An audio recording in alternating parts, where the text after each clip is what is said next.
Declan, please just start the recording again.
Members of Student Parliament, please just note that we are just trying to let everyone have their connectivity sorted and be on board. We will start directly at 6.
Members of Student Parliament, as we approach the start time, please kindly mark yourself present, and that would be in the chat. So just the sub-council that you're representing, or if you are an alternate, the person that you're representing. Deputy Speaker, are you here? I am here.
All right, so it's just slightly after 6. Good afternoon, members of Student Parliament. My name is Serena Mpararara, and I am the Speaker or outgoing Speaker of Student Parliament 2020. I welcome you all officially to our final sitting in 2020, and allow me to outline a few rules that we'll continue to use as per our first virtual sitting. And before that, though, please kindly ensure that you do register via the chat. So that is mentioning the sub-council that you are representing. And that is for the Deputy Speaker to note. This will assist us in terms of voting and maintaining quorum later on this evening. So please kindly register and mark yourself present. If you are representing someone, please also kindly mention that so that the Deputy Speaker may take note of it accordingly. Otherwise, so the protocol of this house today will be as follows. So we will be using the voice option, as you may be aware already. And please note that this is being live streamed through YouTube and Twitter via the SRC page. And this will enable all the observers that do want to join us for the sitting to have access to it. So please kindly let your friends know so they could share and spread the word widely with the UCT community. All right, so please kindly also be brief when presenting contributions or making submissions to motions or any amendments. Please also note that the chat room is going to be as important because most communication will be relayed in the chat room.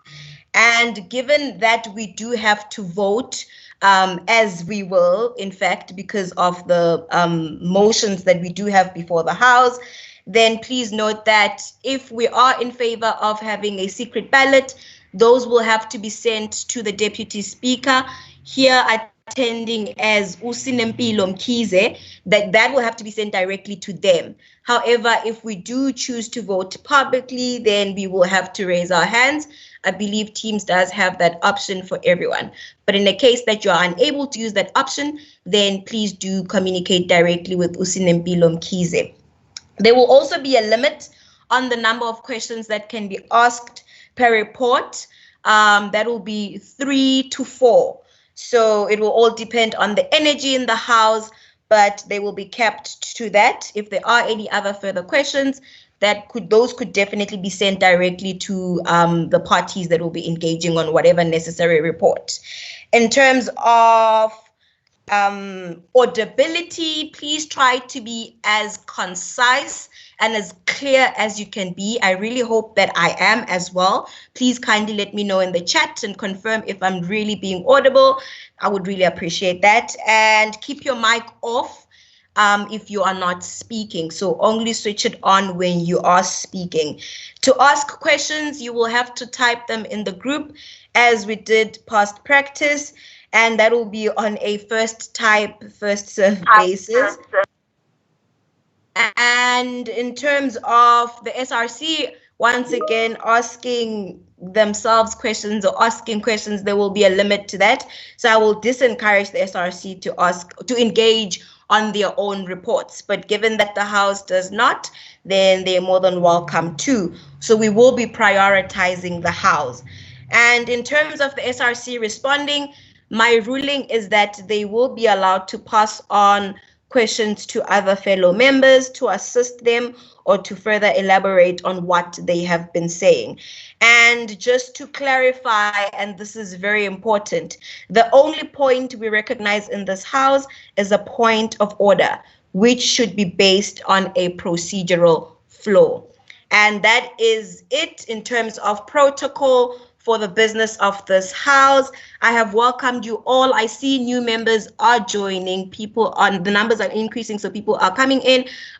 Please be welcome, members of Student Parliament. This is our final virtual sitting, and we have already started, but it was just a welcoming. So please be sure to mark yourself at present on the chat. So that is submitting the student council or the sub-council that you are representing.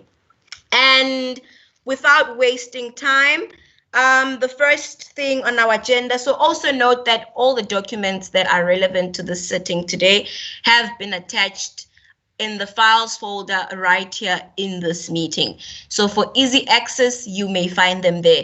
However, our secretary will also be displaying and sharing on the screen as we go. Caleb, I note that you have raised your hand.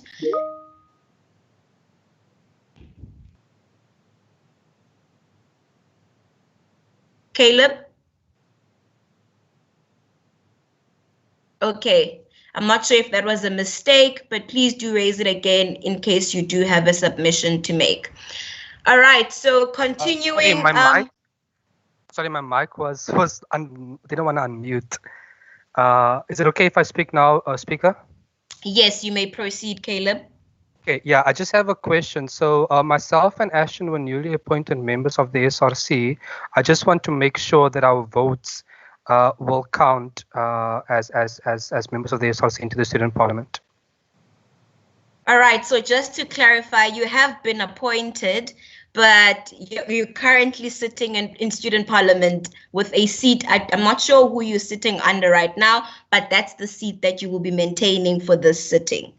So for the purpose of the sitting, unless an official update has been sent to us, we are noting members as who they've been representing previously. So the SRC has not officially updated its seats in Parliament, hence the current members are still presenting their reports. So you will maintain your previous seat, which means you will maintain your previous vote. I hope that clarifies. Sinampilo?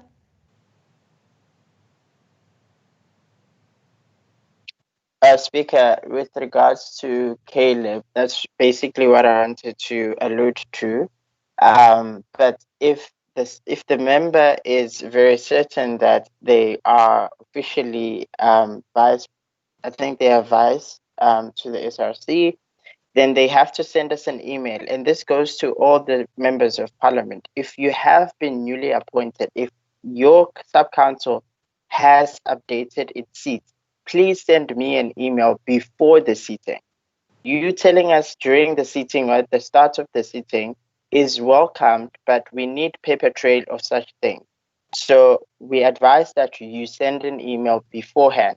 And as the speaker has told the House, we will be maintaining your previous seat because we haven't been updated as PMC with regards to sub-council changes.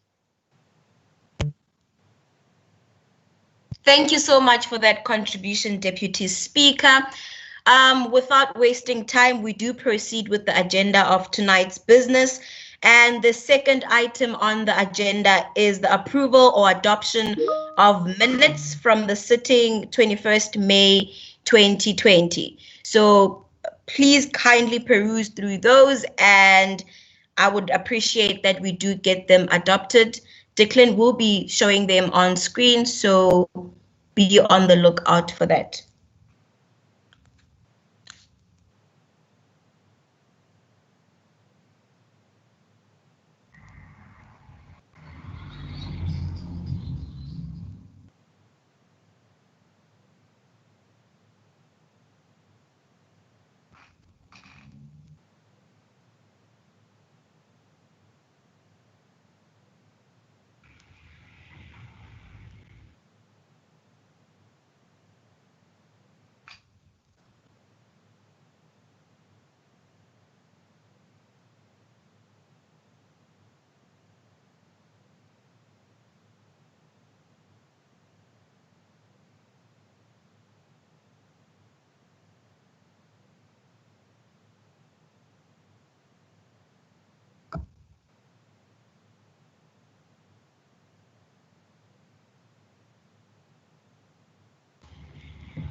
Caleb. Thank you, Speaker. No, I want to clarify, right? And just because obviously in terms of quorum and votes for today's sitting. So if an email was not sent to the student parliament with regards to the seat of both the vice president and the secretary general, does that in turn mean that our attendance here tonight is null and void? Because bear in mind that both myself and the SG were not members of the SRC because this seat was vacant previously in the previous sitting. Does it mean that because no email has been sent that the position of VP and SG is therefore null and void in this sitting? Or I just need clarity in terms of like voting and quorum purposes. Okay, so my understanding of what you're submitting is that there has been a change in leadership, right? But the lack thereof of that submission to us does make it a problem, because that means essentially you do not have that seat anymore since there was a change in leadership. However, equally, that seat or both those seats for you and the VP become vacant because there was no submission. So essentially, that would mean that your attendance is, yes, indeed, null and void in terms of voting rights. Okay, thanks, Speaker. Yes. All right. Thank you. Duncan, please confirm if you can see it now. Yes, I can. Yes, I can. Thank you. All right, thank you so much for confirming that. Okay, just to clarify to the rest of the House as well. So if you are currently sitting in a position, however, a change of leadership has transpired already, but that was not communicated to Student Parliament, then that really is going to affect us in terms of quorum, because we might be sitting with leaders who are sitting in positions that have been filled by other people, yet that was not communicated. So please kindly do say as Caleb did, so that we may know.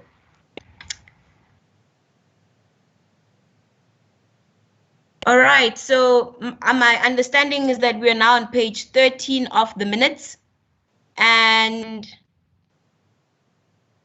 it seems to be going down, but as we do, please kindly do look attentively. And is that the last page, Duncan?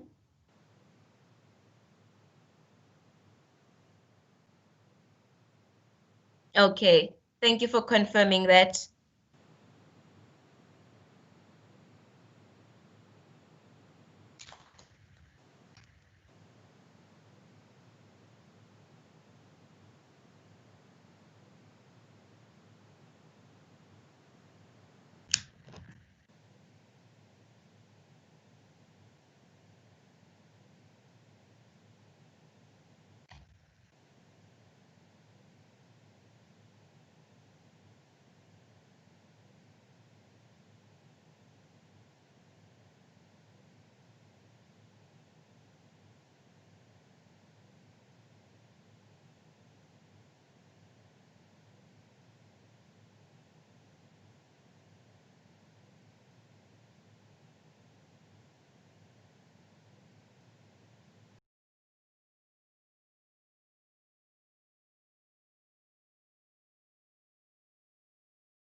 And we will now go to the reports before the House. Seemingly, the president does have issues of connectivity. They did communicate those prior to the sitting, so we may excuse them. However, I need to know through you, Caleb, if you're saying that they will be able to present, so that they may present the report. Sorry, may I interrupt? Is this Duncan? Yes, Duncan. Sorry, I just want to ask a question. Which part of the minutes needs to be corrected? Because you can't really correct the true account and swap it with the mistake. I was given the nomination. Yes, it was me, the mistake which was made on your side, which I inquired today. So I'm trying to confirm what is being changed in the minute, what is incorrect. Because according to me, the minutes, like the true account of what happened or how the meeting happened. So we can't be changing it and putting what really didn't happen. That's what I'm trying to say. So unless that is going to be done in the meeting today and say, okay, an apology was given for this, and this member was taken as a member from student parliament to sit on this subcommittee because of this, not changing a true account of the minutes to reflect the mistakes, or unless I'm getting it wrong. Thank you, Serena. No problem. Thank you for that, Duncan. Yes, so the latter is correct. I meant that note needs to be made for today's meeting. So in today's minutes, that has to be accounted for, if that answers you. Yeah, thank you. Thank you. No problem. Thank you. So, Caleb, does the president avail themselves to report before the House? So the president is saying that if they're unable to connect, that if it's possible that they could speak through my microphone, because also they haven't briefed me about the report, so I am unable to bring the report to the House as the vice president. But if they are able to talk through my microphone, that would be perfect. If not, then if the House would be okay with the president perhaps delivering the report a bit later after the section, or a bit later when they do connect to the student parliament session. All right, thanks, Caleb. From my side, I do not think that it would help the House to have. Sorry, please can you switch off your mic? Sorry, Speaker, can I just quickly, I know I'm being very rowdy now, but I just wanted to find out if you are able to hear the speaker, the president through this. Okay, we can try. They may speak. Can you hear me, Speaker? Yes, we can hear you. Just speak a bit more. Okay. Listen, Speaker, I am really struggling with connectivity here. But what I'm asking, as Caleb has said, please may I be allowed by this honorable house to present after the DSG, and if it push comes to shove, I will be presenting through. This means I am talking to you now on. So I would just like to be allowed to do that. All right. We note your request. Please switch off the mic.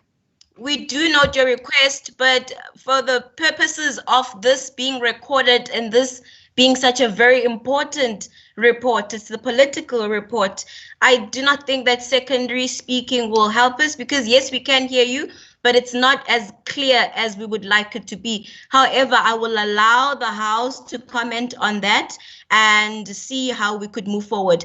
My proposition would be that you try and sort it out, and you will then speak after the DSG has presented their report.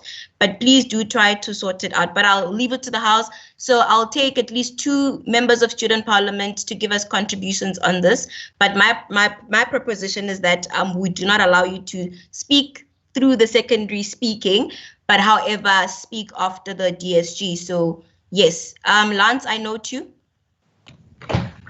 Thank you, Speaker. Speaker, I would like to raise a proposal before the House that we proceed with the SPMC election or whatever agenda points come after the reports, because even there's nobody from the secretariat in the SRC present to deliver the organizational report.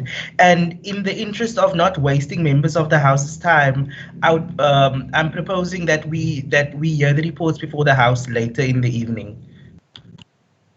All right, thank you, Lance. Just to confirm, Declan, SecGen, please confirm who is representing the DSG and the treasurer in case maybe they do have alternates sent in.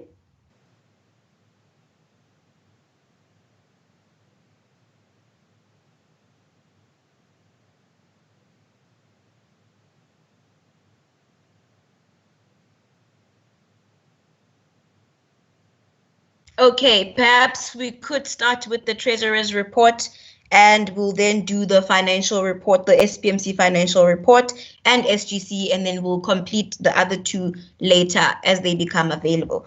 All right, thank you so much. So whenever you're ready, Declan.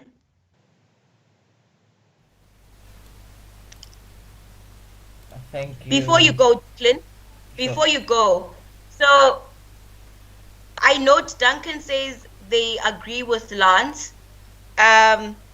Is that in saying that we should leave all the reports entirely? Because I think because the third, fourth, and fifth are available, we could look at those and then relook at the two at a later stage.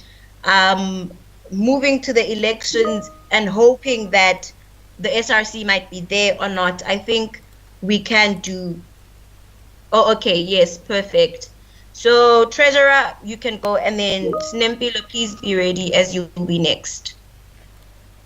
Thank you very much, Speaker. Let me just share my screen and get to the financial report. Greetings to you, Honorable Speaker, Honorable Deputy Speaker, members of this Honorable House, fighters, comrades, and students of the UCT community. It is once again my honor to present the second financial report of the SRC for the period between the last sitting and today, which is 21 May 2020 up until the 22nd of October. Members will find that the report is much shorter than the previous one because the SRC hasn't really incurred many expenses, and a lot of the other expenses were already processed and reported in the last report. But I'm just gonna scroll down and give you the breakdown of the finances, and then I will speak to the expenditures that we have incurred. So the consolidated income, it looks very much the same as in the last report. The only figures that have really changed are the telephone rentals, the internet connectivity, and the SRC vehicle. In terms of our budget, we have spent 54.31%, which is just under a 10% increase from the last meeting. There's been no change in terms of income to the SRC. We still receive the amount from council, as well as the in-kind donations that were spoken about in the last sitting. But in terms of our three main expenditures that have been incurred, it's been the telephone rentals, which the SRC has continued to incur, namely the 1,200 monthly rental fees, which is charged by ICTS. And for the 4 months that this report covers, the total has been 4,800, and that has been included in the telephone rental amount there. In terms of internet connectivity, we reported in the last meeting that as a result of the move to work in under remote conditions, we'll be providing SRC members with data in order to allow them to continue with their committee attendance, checking the emails and other necessary work. In providing this, we were guided by the university's finance department's remote connectivity policy. It is a sort of ad hoc policy that they put in place as a result of the move to remote working, and it's been guiding across the university how they allocate airtime and data to staff members. So SRC used that in terms of data, and as we know, the data amount varies per network. which is why we stated it's between 500 and 600 rand per member, depending on the network. But it was processed by student treasury, so SRC members received the data directly. And the total cost for this entire period, the last 6 or 7 months of working remotely, was 27,000 rand. Then the only other expense was a 10,000 rand insurance premium on the SRC vehicle. In terms of the remaining funds, because the SRC is left with just under 50% of its budget as a surplus, because we haven't been on campus to do any activities. There was a proposal made that a reasonable amount of the surplus be transferred, or not transferred, but utilized in a food security program, especially going into December. University at this stage will not be providing allowances to students, and therefore food security program will become essential. But noting that we are about 8 days left in our term, we will consult with the SRC elect in terms of this. And then finally, there was a request in the previous sitting that we include the screenshot of the SRC fund account, which we have done so now.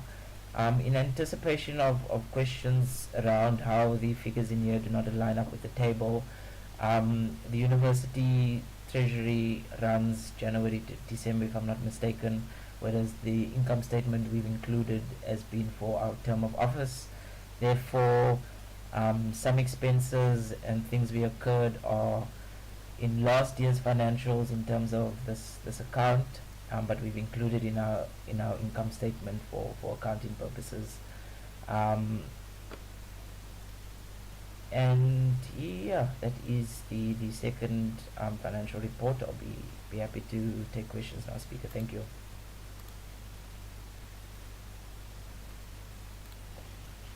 All right, thank you so much for that, Declan. Members of Student Parliament, I will give you this opportunity to ask questions. Initially, I said that questions could be typed in the chat. However, I do think that in the interest of time, you may also raise your hand. So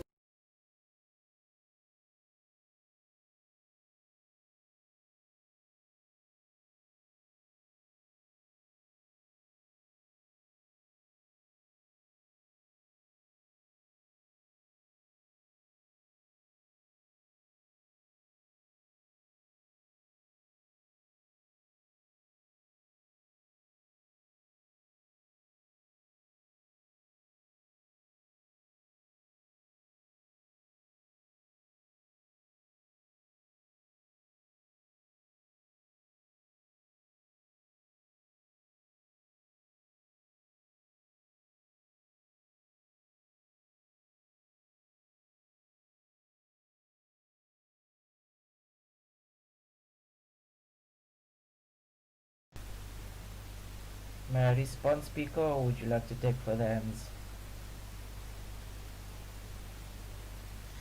House, do we have any other hands?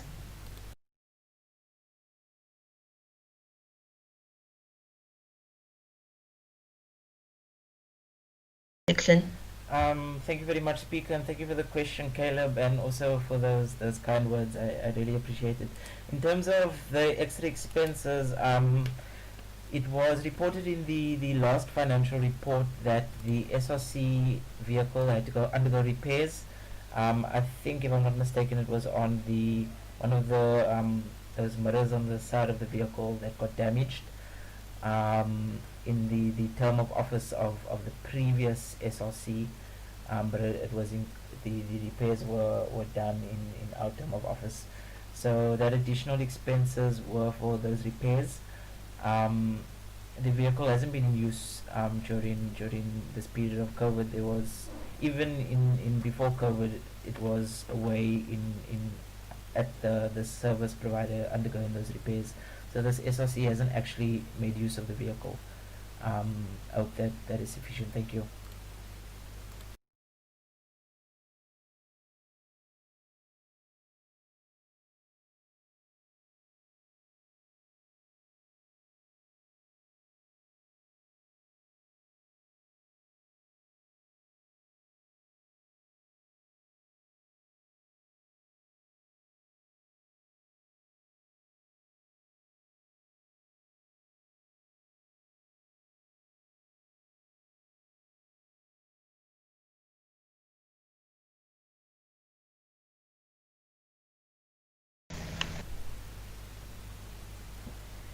Thank you very much for that question. Currently, it's only the food security program. However, are of course willing to get a mandate from student parliament if there's any specific programs. But also, as I mentioned earlier, we will consult with the SRC elect in case they have any ideas on how else those funds can be utilized. I know a portion of the budget will um, remain anyway for the SRC elect to conduct its inductions and any other activities it might want to do. But for the most part, the funds can be used for any program. It can even be transferred to the assistance fund. So we are willing to engage on that.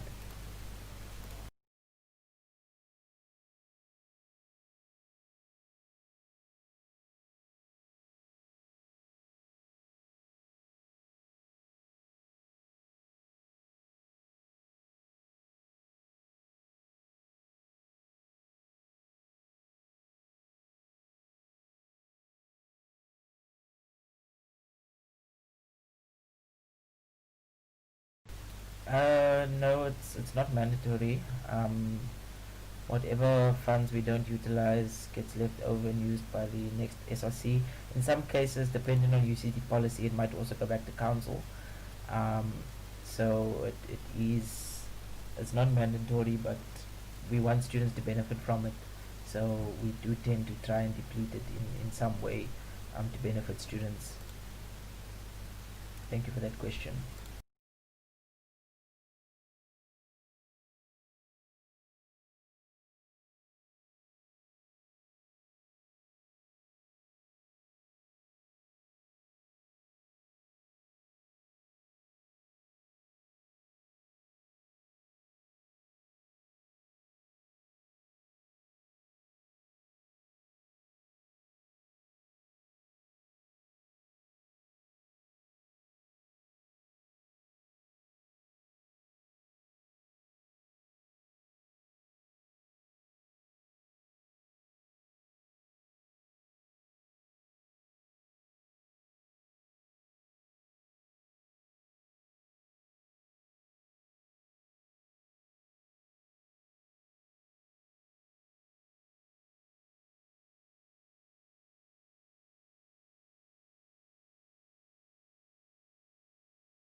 the need to sort of add a bit more in terms of amending our standing rules briefly.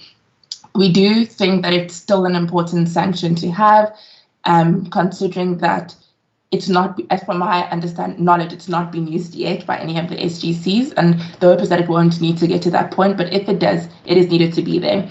One thing I do know is that the way the SGC is made up and the appointment process of the SGC ensures that the students who take up that space consider every case fully. I think that, yes, there might possibly be 1 or 2 students in an SGC cohort who possibly might have ulterior motives, but I think that the coming together of 5 students with prior student leadership experience and leadership, the chances are that most of the rulings will be thought through carefully, and such a serious sanction will only be undertaken when absolutely necessary. And as a structure, the SGC, you can appeal SGC rulings to the USDT, and so there is that check and balance that if there is a sanction that's given that is not reasonable and sound or fair, the USDT will overturn it. Thank you, Speaker. All right, thank you so much for your responses, Peace. If there are no other further questions for Peace, we may excuse you. Okay, there don't seem to be any questions for you, Peace. Thank you so much for joining us and sharing that report with us. We do appreciate your presence and the work that you've done for the SGC entirely in the year 2020. All the best. All right, House, we do proceed with today's business, and it has been brought to my attention that the Deputy SG of the SRC is present, so we will then have the organizational report before us. DSG, are you here?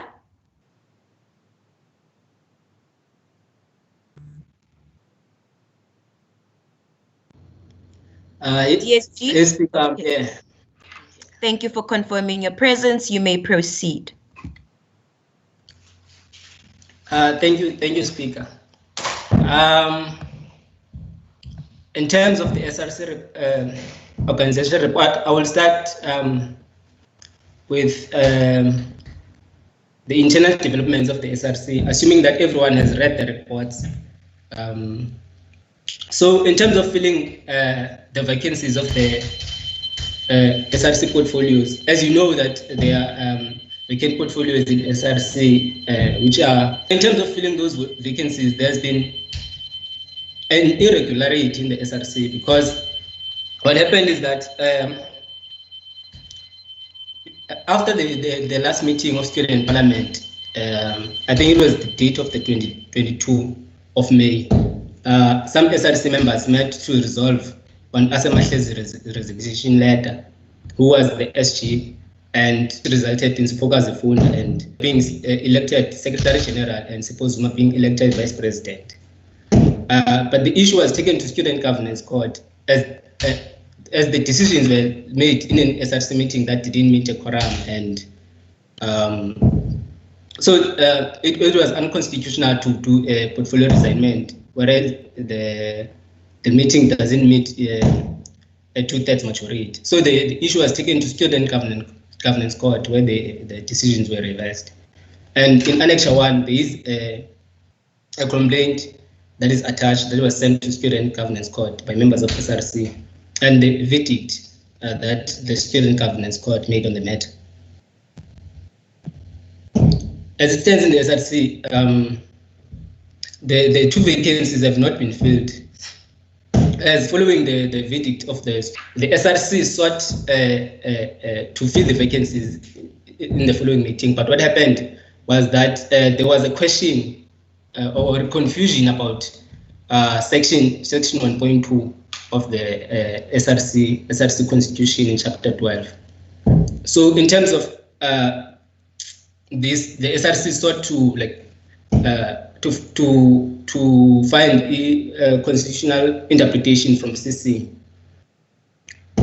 So here in this report, I've attached the minutes of the meeting that was held on the date of the 7th of August. and the interpretation from CC and the minutes that were of the meeting that were held on the. So there were 3 meetings that were held in the SRC where we were dealing with the issue of portfolio resignment. So in the first meeting, there was a confusion of chapter 1.2 of the SRC constitution. So we took the issue to CC for interpretation. And then when the interpretation of CC came back, there was also an issue with whether to use chapter 1, section 1.1 or section 1.2, which also was taken to CC for an interpretation. And then I've attached here both interpretations of the CC and the minutes of the meetings that were happening. As it stands now, the vacancies are still vacant and they haven't been filled. However, the President invited 2 members of DASO who were the following in line without a resolution of the SRC to come in an SRC meeting. And those members were added in an SRC WhatsApp group. So currently, I don't know what's happening. I'm also confused because this was not a decision of the SRC. I'm confused about what's happening with these members. If they are members of the SRC now or what's happening. There hasn't been clarity on what's happening on that. I hope that the President will be able to clarify on that issue.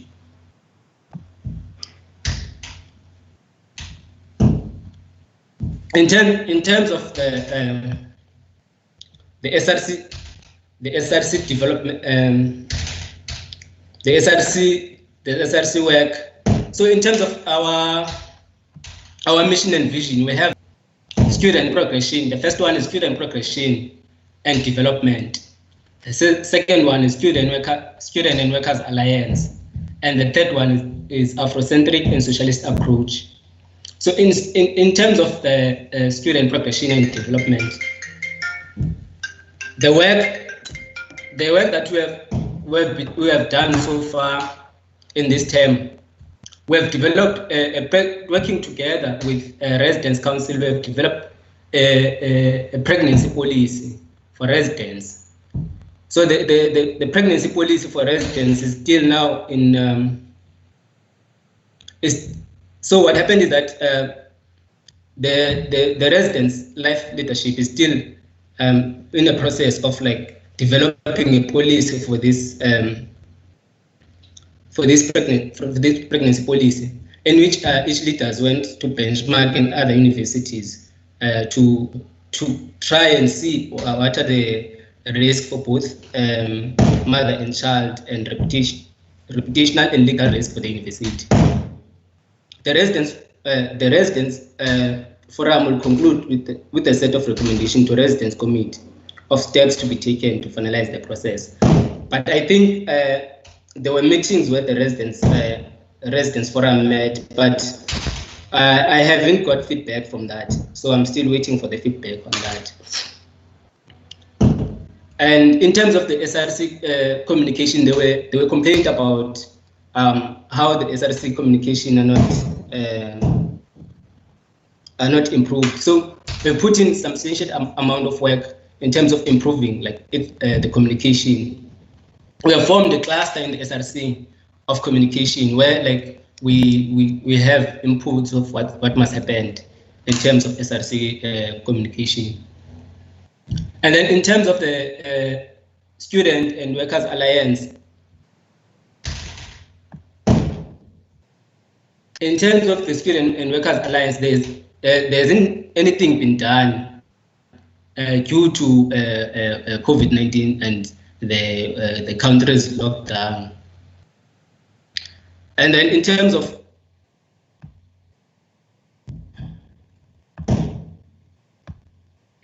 the third, third pillar, which is Afrocentric and socialist approach. So the SRC has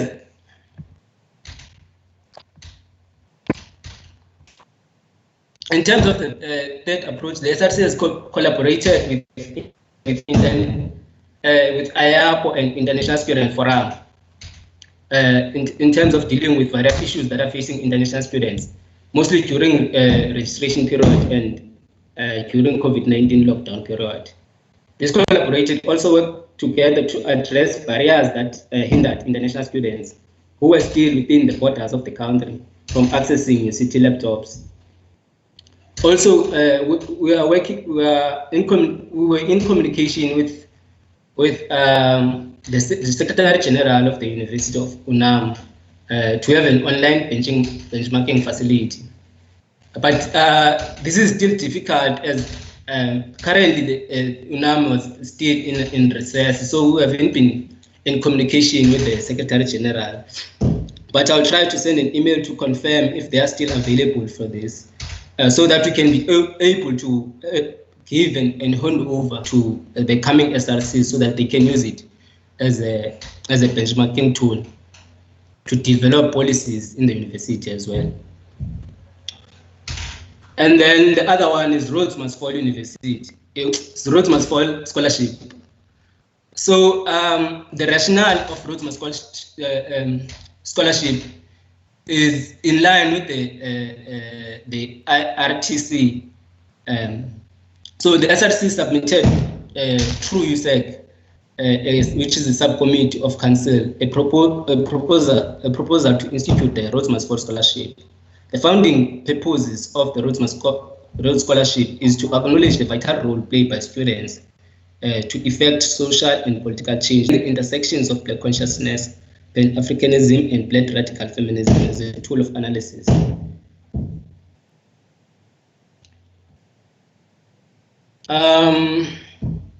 In conclusion, this report has accounted for the internal developments of the SRC, starting from the date of the last sitting of Student Parliament until the month of October. This includes the process of filling vacancies in the SRC and the work done by the SRC so far. Thank you, Speaker. I will end from there. Thank you so much, DSG, for your report. I will now invite members of the House to make contributions, ask questions, and comment on the organizational report that has been presented. I note Caleb, but allow me to note other hands since you've had a chance before. Okay, we do not have any other hands, so Caleb, you may rise. No, thanks, Speaker. I didn't want to speak this round, but I think it's important I do. I think it's really important for members of the SRC to do their job.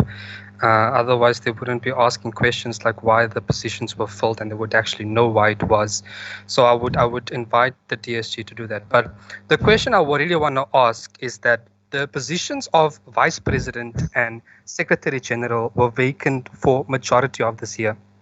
And I think it's honestly an injustice towards students to be with an SRC where both crucial executive roles were not being filled by members of the SRC because they were playing politics. Now, I want to say people are saying constitutional things and stuff. Yeah, whatever. The thing is, when you're a member of the SRC, you need to know the constitutional stuff of this SRC. You need to know what goes for what. And so you shouldn't be playing politics by trying to delay processes by appointing people. And that's essentially what happened this year. My question to the DSG is, why did you fail students by allowing the process of appointing both the Vice President and the Secretary General to take so long? Because especially during a time during a COVID-19, literally a worldwide pandemic, the UCT SRC was not filled because people were playing politics. All right, thank you, Caleb, for your question. I note the following and in this order. Duncan Aseza Aviwe. Okay, thank you so much, Speaker. I was actually a bit confused today. I mean, this report. Thank you, Siseko, for the report. And my question is very simple about the appointments and all that. Since you presented and indicated that you do have a communication committee which is in charge of handling communications within the SRC, Can you please explain to us why do we have a miscommunication on when it comes like to the appointment of the new SRC members who I still don't recognize, because I haven't received an email from SRC.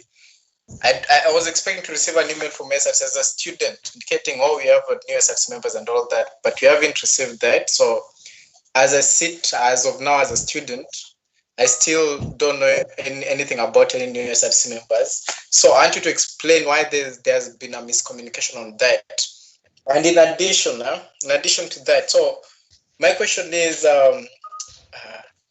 in terms of it is actually about what Caleb has just said now, that about like having like the two positions vacant for long. As I sit, I still don't know if the positions are vacant or not, and if they've been vacant for long. Last time, you remember, you guys said they're going to have a meeting and they're going to have it sorted out. But I also don't support the fact that people can just get appointed for the sake of things being vacant. And if that's what happened, please do explain it. And not just telling us that you're also surprised. You're an SRC member and a member of communications committee, so you should really know what happened. If it is the president who just appointed, you need to tell us that, not telling us that you're confused. So if you could please clarify. Thank you.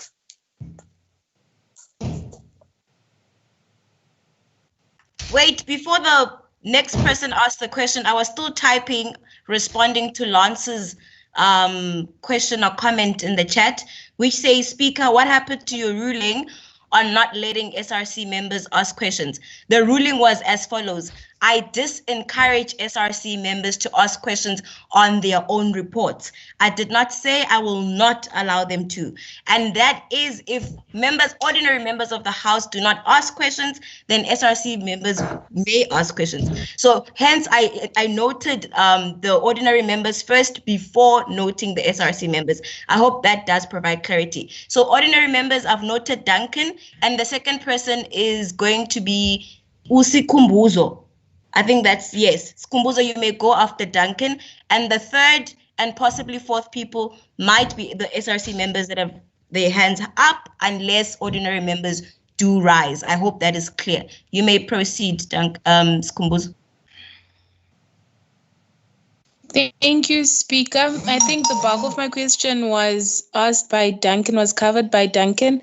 The last part is just, I think, on what Duncan highlighted on communications, we saw, okay, on my side, we saw like congratulations to Sipho and to Sipho Zuma and Usipho Kazi on social media, and they were appointed. So please just clarify on the, I thought all this time those two posts were fulfilled already or occupied, but now you're telling us that according to procedure, they were not. So where was the communication to the rest of the student body? Thank you, Speaker.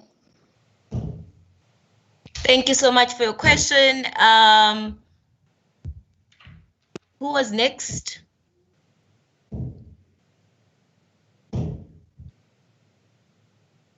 Okay, so I think between Aseza and Aviwe, one of you may ask, and that will be the last question for now.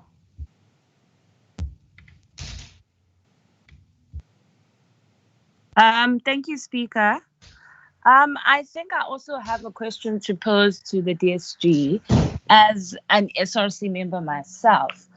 In the report, the DSG, he stops reporting on the communication received from the Constitutional Committee, whereas there's a gap in the information provided, because the last we had was on the 16th of October, which was this month, according to the ruling offered by the CC that recommended that we elect the next two people who were on the list. So I want to know, because the DSG was not present at this meeting and also did not provide an apology, whether was this a gap in his understanding as an ordinary member? Was he reflecting the view of the SRC? Because I think it is misrepresented in terms of the lack of information that he provided. All right, thank you for the questions. Just before you respond, DSG, I just do want to remind members of Student Parliament, that you are in attendance, you are here. This is your parliament. This is where you hold the SRC accountable. This is where you make sure that they are transparent in their processes, and this is your space to speak. So please, members of Student Parliament, please kindly rise. Please do not feel uncomfortable too. Please do so, because really we cannot have the same people making contributions, nor can we have members of the SRC questioning their own reports. So please, please, please kindly feel free to rise and make contributions where necessary. Siseko, you may respond to all the questions that have been brought forth to you. Thank you. Thank you, Speaker. The first question, if I get it right, was saying why did I not make sure that the vacant portfolios were filled? To answer that, there is a procedure that needs to be followed when filling vacant portfolios. For an example, the SRC had options in the Constitution on how to fill those vacant portfolios. And the SRC chose one option, which was to first do a portfolio reassignment internally before going to add members in the SRC. So what happened is that the SRC chose to do an internal portfolio reassignment. And then there was a confusion about a particular clause in the Constitution on how to go about doing the portfolio reassignment, of which that was taken to CC. And then when the response to CC came back, there was a further confusion on which clause to prioritize, because there are two options. Chair. Point of order, Chair. You may rise. I want to know, as a SRC member, how far is my power in contesting and asking and questioning when the details are not accurately presented to the House? First of all, Aviwe, that is not a point of order, because the point of order has to be risen based on a procedural flaw. So I think that is sort of a follow-up question to Usiseko, which we might go back to if time does allow. However, for now, I think we can allow Usiseko to proceed responding to the questions. Okay, thank you, Chair.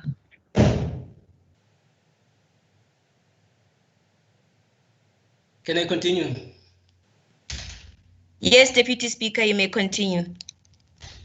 So as I was saying, so there was a confusion about which section to follow in the Constitution, because the first one says that the SRC can add the next people on the list of the candidates after elections. And then the second one says that the SRC can choose to do a portfolio reassignment when there are vacant portfolios in the SRC. So that was the confusion. And then that was taken to CC again. That's what made the process long in filling the vacancies until now. But before that process, what happened is that the SRC, what happened was that there was a lockdown, and during the lockdown, the SRC was using a budget to buy data for members. So there was no rush at that time to fill those vacant portfolios, because there was only it was going to cost the SRC in terms of data, and then also those portfolios, the duties of those portfolios were performed by other members of the SRC. To the question of Duncan, what happens is that in the SRC there are two people who have newsletters, access to newsletter, SRC newsletter, the SG and the president. In the absence of the SG, it's only the president who has access to the newsletter, of which a newsletter was issued out when Sipokas and Sipho Zuma were made SRC acting secretary and deputy president. The following time, when these decisions were reversed, there was a media communication that we issued as the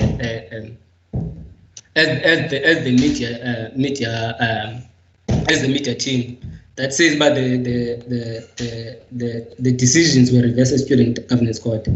It was released on social media, but the president didn't release at this time a newsletter. Maybe the president can answer as to why they didn't release the newsletter. And then in terms of our viewer, your question about, can you please remind me the question, speaker, because I don't remember the question precisely. It's okay to repeat the question for you. Aviwe, you may rise. Thank you, Chair. My question to the DSG was, in his report, he does not comment on the last CC ruling that was made, that was presented to the SRC, which recommended that we include the 2 people who were on the list, which what was done. Also, there was a meeting on the 16th of October of this month, which was the last SLC meeting. The DSG was not in attendance. Therefore, my question is, when he says he's confused, is he speaking on a personal note because he was not in attendance and did not furnish himself with the meeting, with the minutes of the meeting, or was that a general SRC view, which I think is not? You may proceed to answer that, DSG. The rule Aviwe talks about, I think I included it in the appendix. Let me check if I don't have it. And then in terms of the meeting that Aviwe is talking about, at that time I was still busy with a report that I needed to submit at a council meeting, so I was not available at that time for the meeting. And according to the CC ruling, the CC ruling is not it's an interpretation of the Constitution. So when the CC ruling is tabled, it needs to be taken in an SRC meeting. The SRC discuss it and decide what to do. So at that meeting that Aviwe is talking about, Caleb K and other members of DASO were invited as SRC members. It was already established that they are SRC members by the fact that they were invited in the meeting. So the issue was not discussed by the SRC. So that's why I'm confused by why was these people invited in the meeting. Whether I was there or I was not, they were still invited in the meeting, and I'm still confused as to why they were invited without the acknowledgement, the knowledge of the whole entire SRC, or the agreement of the SRC as to these people who are inviting them, and we want them to be part of the SRC in these last left 10 days. All right, DSG, we note all your responses. I also note a comment from Sipho Zuma in the chat. Members can also read that. I think that does add on to the organizational report, which in my view is a very important report before the House. So since we are on time, we're actually on time, I will allow for one more question for this report. And Aka, please be ready as your report will be next. So members of the House, one more question. I'm not sure, Duncan, if your hand is still raised, and I did ask. If it is, you may proceed. Sorry, Speaker, it is raised. Okay, so I note 2 more. Your hand is up, and you will be the last person to engage in this report.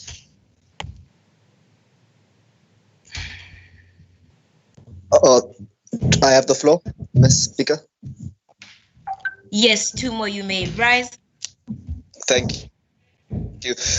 So I just feel as though there's been a very big lack of transparency with this whole process and procedure with the filling of the vacancies. It may be done internally, and there may have been constitutional courts that need to be like contacted.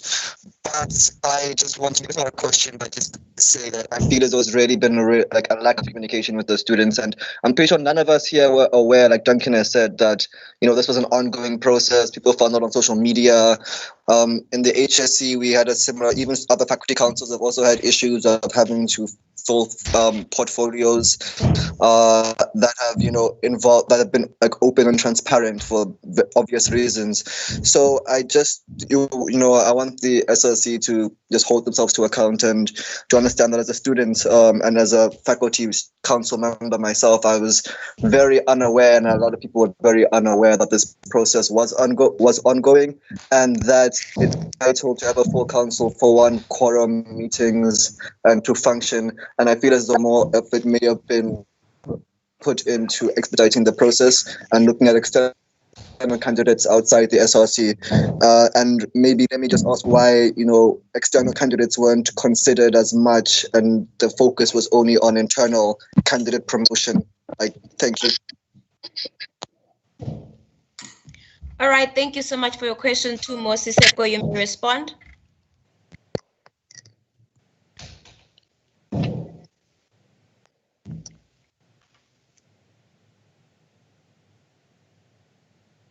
So there was no prioritization or focus on internal SRC members, but what happened is that there was a portfolio resignment among the members of SRC, so that those members who are already in SRC, who knows the work, already knows the work of the SRC, may fill the vacant portfolios, and then those who come may fill other portfolios.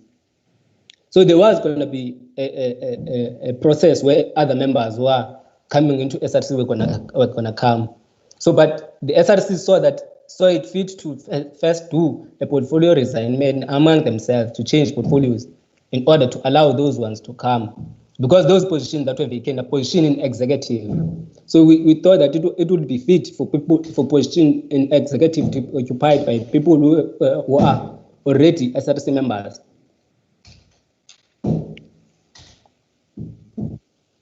All right, your response has been noted, and the general feel that I have from members of the House is that the report is said to be very inaccurate, and that is due to possibly the blanks and the misunderstandings that are arising around the report. So as student parliament, we do hold the SRC accountable, and we do deserve transparency at its highest. So at this point, members of student parliament are not obliged or expected to accept a report if they feel that it is not acceptable. And I say this because of the repeated mention of inaccurate. So that needs to be accounted for. So before we proceed to the next report, I think it would be best to possibly present that we do get an accurate, updated version, should there be one. And I mean, I think members have voiced out a few of the events that they feel were not clarified accordingly in the report. So we need a true reflection. I know you only have 10 days to go or so of your term, but regardless, as a parliament, we cannot be held accountable to have accepted information that is reflecting inaccuracy. So my presentation would be that you do go back and dissect the report and ensure that everything that has been mentioned that is not reflecting in the report gets to be reflected in the report. That will then be sent via circular to members of student parliament, and we will only then accept it as a final sitting report 2020 from the organizational side of things. So this is a submission I'm making to Parliament as the official spokesperson of the House, and I will allow that members either accept or reject this. And without wasting any further time, if we do agree, we will move in that direction and look at the following reports. So if I can get at least two people to Okay, we accept, we second the motion, we accept. Perfect. Right. I really think that student parliament does deserve accuracy and transparency because that's all we're about. So thank you so much, Siseko, for taking your time to present us that report, but it does need some work as per the members' contributions and questions to you. So please do take note of that and ensure that all of that corresponds in what you will then send to us. I believe that this will be circulated before my term ends, personally, before end of November. So yes, that concludes your presentation, but thank you so much. All right, Aka, I hope that you are with us and you will be next with the political report. Please just confirm your presence.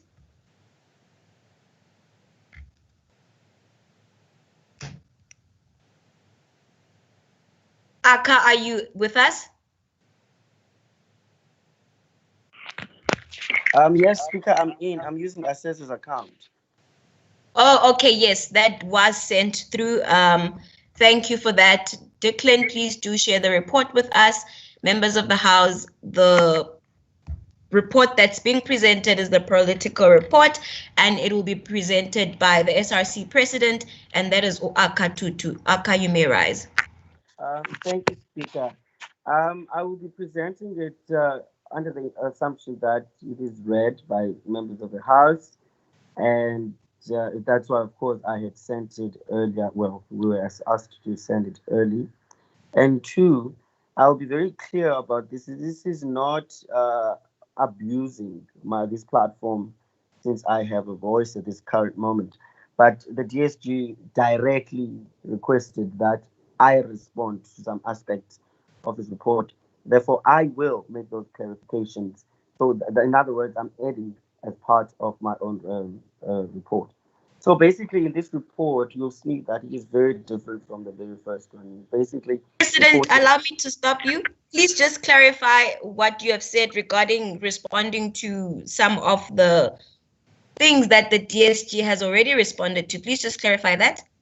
the DSG said, I hope that the president will give us answers in relation to the matter of the two new SRC members, as well as in relation to the fact that to the matter of the newsletter.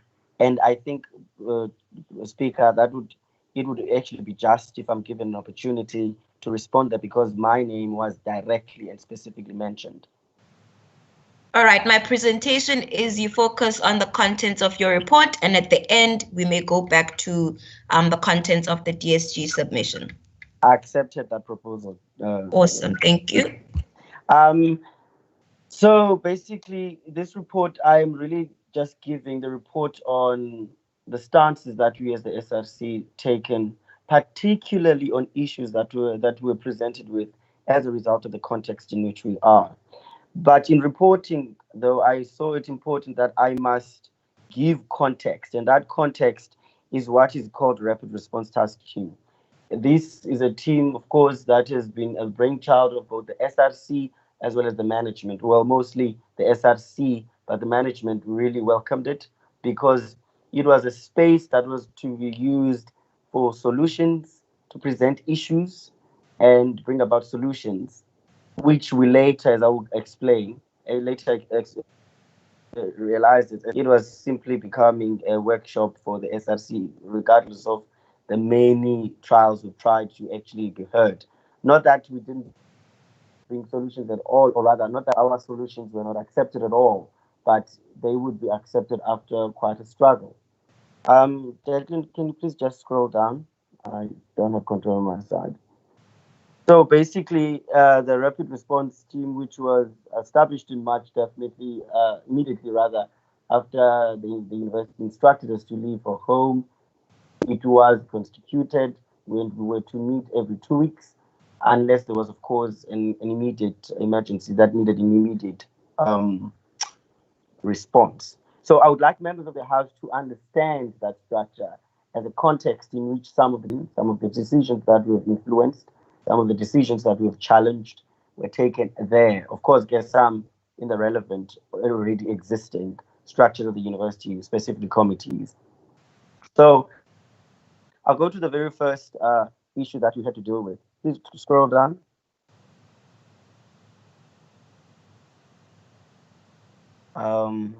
Speaker, may please ask the person who's responsible for the screen to please scroll down. Oh, there it is.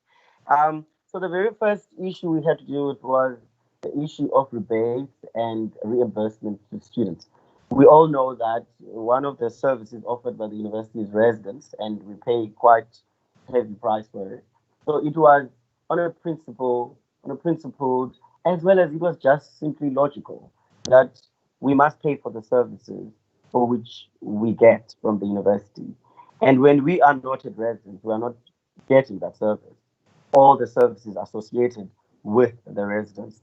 So as SRC to us, that was very logical that we engage the university's plans around that. When we first presented it, we presented it at the first, I think the second, I think it was the first, no, the second RRTT meeting where we presented that, well, management, cause the students are not occupying their rooms there, for which they're expected to pay. Therefore, that means they're not going to pay because they are not occupying them. And this was met with a little bit of resistance from the management. And this resistance originated from the fact that, according to their reasoning, was they didn't want to get to a point where some institutions in the country as well as elsewhere had to let go of people. So basically, they were saving money.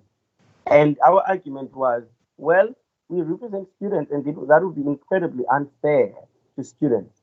And we noted in the argument that the most vulnerable of the workers, of the staff of the university, would be the so-called workers or those that are referred to as workers. And our argument was simply that, well, it is your responsibility to find a way because we are not going to budge because we have both parties' best interests here. That is the workers as well as the students. And we did not only, after we realized that there was that little bit of resistance there, the matter was also taken to the relevant committee, which is UFC, the University Finance Committee, and it was presented there. After a sufficient presentation, the committee was satisfied, and now it is common knowledge that council approved that the university must offer reimbursement as well as rebates on fees, particularly residence fees. That also later on included fees that have to do with clubs and sports clubs and all other services, societies as well. All those services that we are supposed to get or we get when we're at residence. So that was basically our position that there's no way that students must pay. And our movement was to actually engage the university, and in that regard, we won. The next issue, please scroll down again.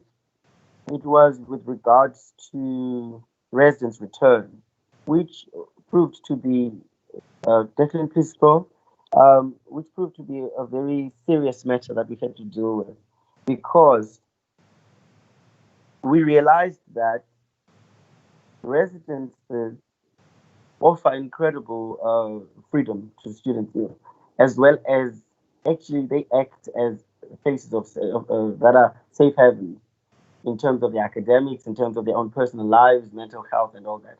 And judging according to the requests, now the huge number of requests that were also detailed as to why those requests were sent. We actually employed and engaged the university to start inviting students, starting from level 3.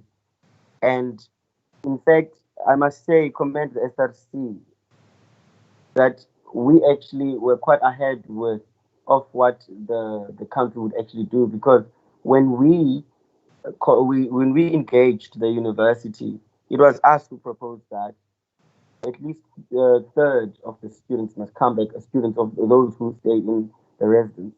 And of course, not long after that, the minister suggested the same. And by I think by November, if I've got my numbers quite right from student housing, no, in November, by September, there was a total of 2,131 invitations, 1,629 accepted invitations, 143 declined, and 359 no responses. And I do note that I didn't include this information by mistake, Speaker. in this report. And that's just one. That's another second issue where we won with the management. And of course, we would have liked actually the numbers to be quite more than the third of university from then on, but the university was quite resistant. Not entirely unreasonable, of course, because we are also aware of what is happening. But we just that we had our own, we saw other possibilities in terms of how the space could be used to accommodate more. But luckily, the university did finally cave to our request, particularly as the country progressed from alert levels, from alert level 3, 2, and now in 1. As a result, as I'm speaking now, there's quite a few invitations are still going out. There was a batch that went out on the 9th September, 4th of September, 14th of September, as well as the 7th of September. And there's still going to be some that will be invited at the end of this month. And another thing, as we realize that those who are back are actually really struggling in terms of study, because we are not going to pretend as if study spaces and libraries do not serve their exact purpose they are there for. And we try to approach the university through myself as the president. I wrote to the Deputy Vice Chancellor Lislange, as well as the directors of the library, because it came to my attention that at that particular time I wrote to them, people could actually return books or materials, well, specifically books that they could have access to, maybe had access to them before lockdown, and they could actually return them to Burnage, the CPS house. And my proposition to the director of housing, I said, let's actually stress that, because at that time, even Jamies were operating. I proposed that space, firstly, students must borrow from the libraries, we must have access rather, not only to books, but to all the other materials that they need that are in the library, and use that space that's already been used for drops off, for pickups, as well as drop-offs.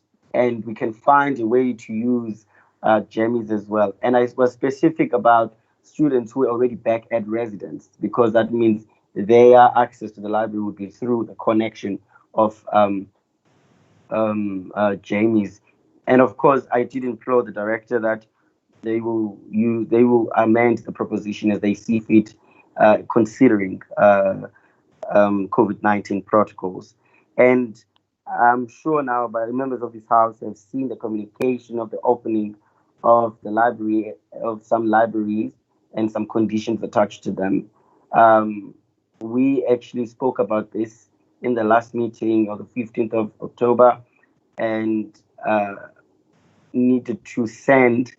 still need to send the response of the SRC to the director of the library in terms of, yes, what their plan is quite progressive and is quite beneficial, but there are some improvements that could be made, some of which, for instance, it should not be entirely left on the faculty that they decide when to open their own libraries or their labs, but simply faculties should be expected, but it should be expected to open and simply just observe COVID-19 protocols, particularly given the level at which we are, because the argument was that students are really missing out, because most students have realized stay in these rooms the whole day. And we know the importance of space change for studying.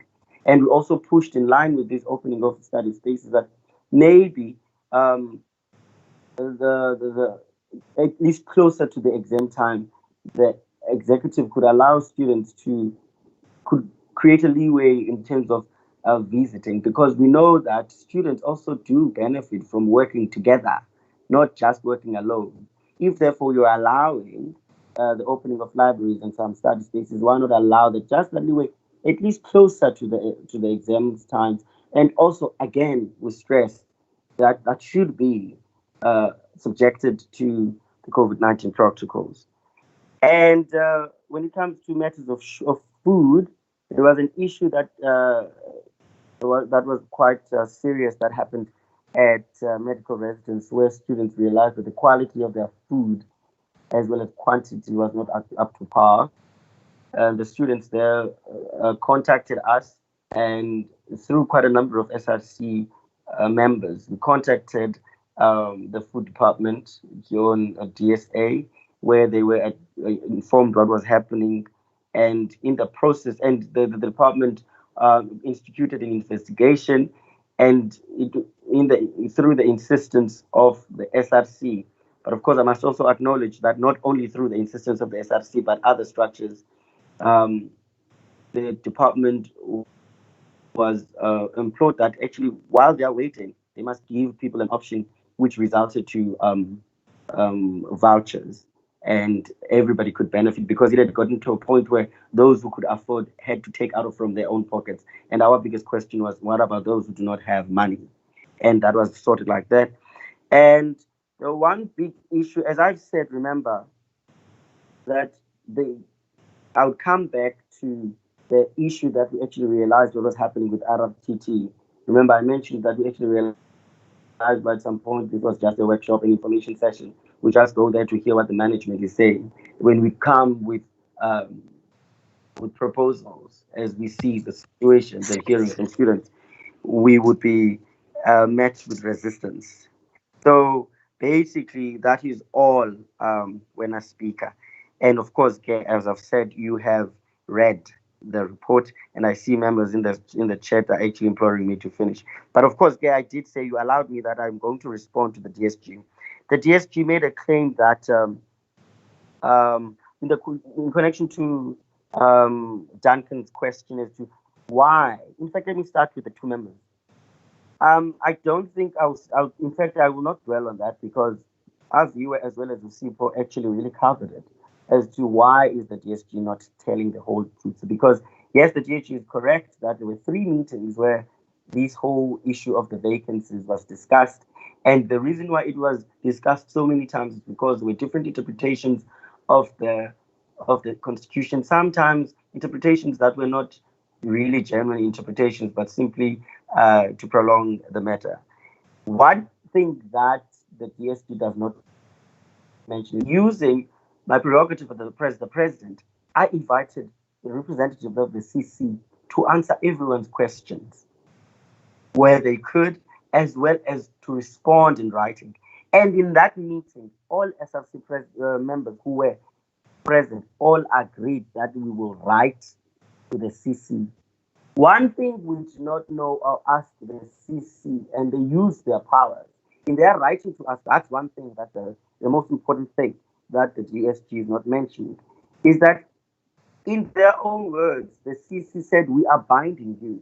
And this was because we have been referring to them the same issue, because remember, this issue became serious, that it must actually be taken seriously after it had ended up at the student governance court.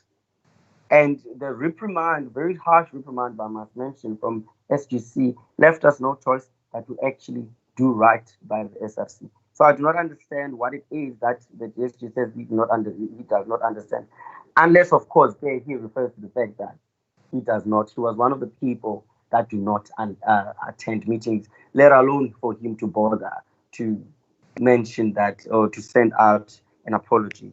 And another thing is that of the newsletter that only the SG and the president have access to. Of course, that is correct. Remember, the SG is not wrong when he said, when in that meeting that was unconstitutional and we had all agreed with the judgment of the SGC, that was also called out, that how could, as a president, write to students on a matter that actually is unconstitutional? Then afterwards, as somebody who listens, I should have then actually listened to the judgment, and I did exactly that. I did not communicate without the SG, without the DSG knowing. And okay, I've lost my train of thought there when I speaker. And in fact, before I go further, let me just stop there because I've spent a lot of time. Thank you, Speaker. All right. Thank you so much, President Akatutu, for that report and for the expansion that led from the DSG's report. So thank you so much for that. I will now invite the House to engage on the political report. Also noting comments in the chat, please do engage on them as well, because some of the questions might be there. I think Duncan has already asked the question as well, which you can respond to, unless Duncan wants to elaborate further. And okay, yeah, the rest are just engagements. But Duncan, if you may elaborate on your question, please do. Other members of the House, I invite you to engage on the political report. Duncan, you may rise. Yeah, thank you so much, Speaker. I wanted to indicate that, yes, thank you so much, for the SLC for pushing for the libraries to be open. But so far, I do go on campus every day because I did get the letter of authority, which is a difficult one to get, even for staff members, because they need to prove why they need to be on campus. Why do you need to be on campus? Is there any lab access you need? Do you need to work on campus for it?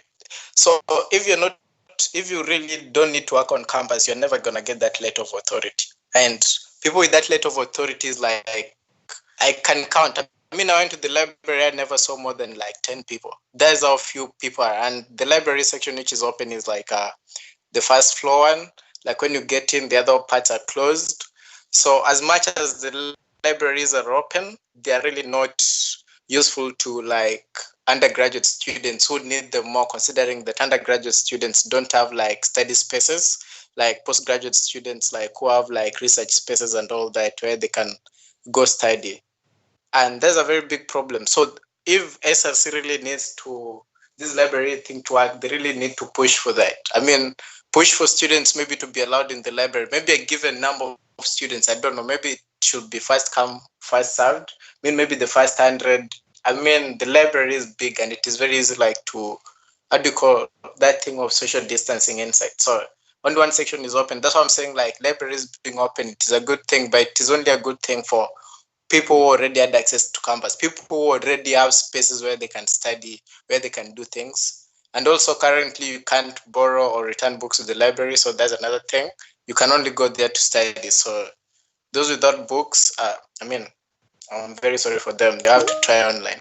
And another thing which I wanted to ask is, I don't know what this SRC has really done so much for international students. Most of them has been just a mention. We said this, we did, but I do feel as a president, I do feel you guys haven't pushed, or your team hasn't really pushed anything so much for international students. It has been more of a brush off, just a top mention, just an agenda point which is discussed once and forgotten. It is never pushed something which really needs to be done. Now students are back at home just because they said you need to go to the embassy. And why most of this thing were pushed is because ISF itself, we push to Zimbabwe, students need to know why. But from SRC itself, you guys really need to push. Before your term ends, the new SRC, for it to take shape, it will take time. You need to push for this visa thing. I don't know, pushing whatever it be it, your vice chancellor and all that, telling us, you told the vice chancellor to engage with this person of student affairs doesn't help us in any way. You need to push directly. And I do feel this year, as much as the international student portfolio Zinle tried to push, she hasn't had a very big support from the SRC. And in this case, the president, as a president, you have power, but I don't feel you've used it enough to push for international students as you have pushed for other genders, which I don't know, okay. But I do feel we need to push this thing of students being told, I don't know, they have to go to embassies and all that. We know that different countries have different implementation. We know how students suffer in these, having to visit all these things. Please do that, because international students have already suffered enough and we don't want them to suffer more. And we know how some countries this visa thing can be a problem. And some of them, the visas are expiring, and tell me it is going to take a year to get one, considering the COVID-19 thing. So I hope really your team does something at least meaningful for international students before you go out of office. Thank you. Thank you for your question and submission, Duncan. Do we have any other from the House? questions and engagements on the political report submitted by the President from the House?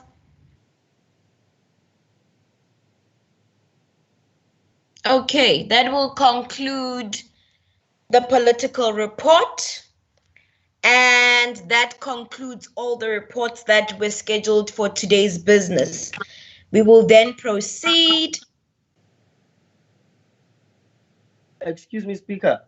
Am I not going to respond?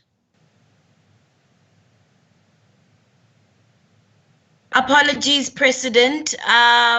You may respond to Duncan. It sounded more like a submission than a question, that is why, but you may respond. Okay, thank you so much, Speaker. I want to start with, I think there was a little bit of a question there with regards to the library.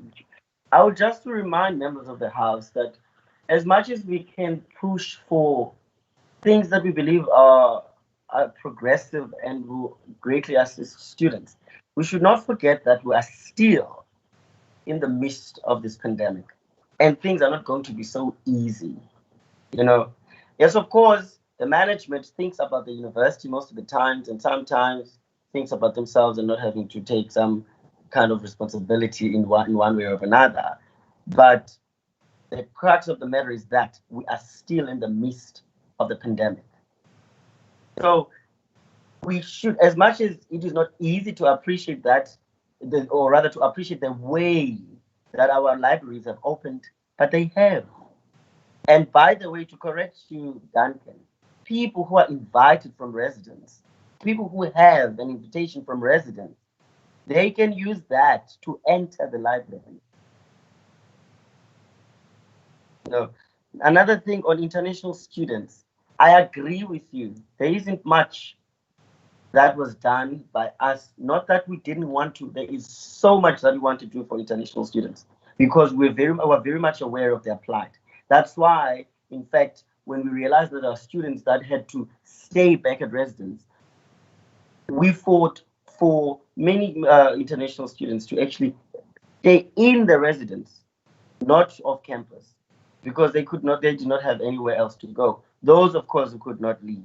And another thing we did was to make sure those were in countries where we could achieve that got data. For instance, I know students in Lesotho had issues with data, and SRC representative through Declan engaged the what's it called, the operations officer of the university, chief operating officer, and that was achieved. To what extent, I am not sure, but I know for sure that it was achieved. But of course, I do agree with you. International students could have been taken care of more. But at the same time, I must stress it, we are under incredible stress because of the pandemic, and we are a university within a country that has its own regulations, and there isn't much we could do. And that is not, by the way, pushing away responsibility, but it is to just clearly highlight the fact that we were constrained. At this point, Speaker, I must thank you for this opportunity. If there is no other question, and must thank this House for actually giving me, for the second time, an opportunity without any disruptions to be listened to hold me accountable, to hold me as well as the SRC accountable, and to commend where they see fit to commend. In those few words, guest speaker, in this final sitting, thank you very much. I appreciate this House as well as your conduct, particularly you speak. Thank you. Thank you so much for your comments and for your response as well, Aka. The House must appreciate that. And also, I would like to bring your attention to the comments in the section. A member of Student Parliament has made a correction to your statement that students are not being able to go through the library using that form. So maybe that is something that needs your attention to look at and to maybe ensure that they should be if they are not, as said. And Utumo has attached screenshots. I believe this is from the library's website directly. So you can relook at that and try and sort that out before your term ends. But without wasting time, we are actually on time, which is great. Duncan, are you rising? Yes, yes, Speaker. Just something small, not too long. Is it relating to the president's report? Yeah. Okay, let me allow you to go. Okay, thank you. Yeah, thank you, Speaker. So I think thank you to Molak for noting that what I've presented, and this brings out what I was trying to communicate to the president, in that sometimes when we are doing tasks, let's not just do them for the sake. No, you present something, then you are like it has happened, then you don't do any follow up. So you see, our president already believes that the libraries are open to students while they're not, and you see this is a problem. This is a problem. Why? Because you as a student leader, you're doing more of like ticking off things instead of actually looking that things are actually working out. The thing which is talking about Lesotho students, it was pushed by International Student Forum. We are the International Student Forum members who attended those meetings. They are the ones who suggested we need these countries and this one, from a Google form which was filled online, to see that which students are affected more, which students don't have data. And that's when 3 countries came up, which was we had Lesotho, we had Zambia, we had Zimbabwe, and we had Swaziland. And that's why the university focused on those ones. And that's why SRC representatives were called on them. So we do know what is actually going on. And that the thing of the president saying that we have to acknowledge that we are in a pandemic, yes, we do. But at the same time, you needn't forget that you're a student leader. Your work is, you don't have any, how do you call it? You don't have this thing of like looking into issues and the way the university should do things your work is to submit solutions, and it is the function of the university to look into ways of like implementing these solutions in a better way. For the example of the libraries, you say we need the libraries open, this. The university will see a way, okay, if you want to open the libraries, which things do we have to put in place to ensure that you are following COVID-19, how do you call it, regulations? It is not the work of the SRC to look into these things. Their work is to look at student issues. They know that you have these issues and try to come up with solutions, present them to the executive, whatever committees. It's the work of the committees to look into ways. They have specialists for this, looking onto whenever we start thinking, for people thinking of ways to implement things in COVID-19, instead of presenting solutions and letting the experts do it, we actually fail students. And that's what I'm saying. As a president, I feel like you failed students. I feel like you have actually failed international students, if I'm going to speak for myself, because you're trying to think of solutions in a way which should not be. Yes, we acknowledge you're in COVID-19, but you need to present solutions to the executive. It is their task to look into a way of implementing them within this COVID-19 or following the regulations. That is not our job. And I think that thinking limits us in the amount of solution we put forward, because we are trying to solve things which we can't, things which we don't have an expertise in. And thank you, Speaker. This is just a submission to, I don't know, whatever student leaders are here or SRC. It is not their work to look into COVID-19. Their work is to look at the issues we have and try put forward solutions, and the work of the executive to look into the way of implementing these things in a better way within COVID-19. Thank you so much. All right, thank you so much. I believe that the leaders that this is relevant to have heard, and we do hope that they will apply. Aseza, please kindly switch off your mic. Thank you. So yes, I hope that everyone has taken note of that. That's a very important submission in general in leadership, in fact. But we will be moving forward, and we are currently going to the next agenda item, which is motions before the House or business that we have to attend to today. And today we do not necessarily have motions before the House, but we do have 2 items. And one, it is the election of SPMC, that is the Student Parliament Management Committee 2020/21. And following from that, we will have the confirmation of SGC and CC 2020/21. There is also an addition to this that is not reflecting in the agenda, because I received this yesterday, but we might have to elect someone to the elections commission. Appeals committee, sorry, the elections appeals committee, a representative from student parliament. So please think about it for so long. This is if you know that you will be maintaining a seat in student parliament now and next year. But in that order, we will be having elections of SPMC. Aseza, you have your hand up. I would like to first know what that is pertaining to. This is the president, speaker, because I need to quickly run. I just want to, because the last agenda point, I'm pretty sure it's the one that I brought to your attention. I just wanted to, because I don't think I'm the only one, but because when I mentioned it to you, I was speaking about myself.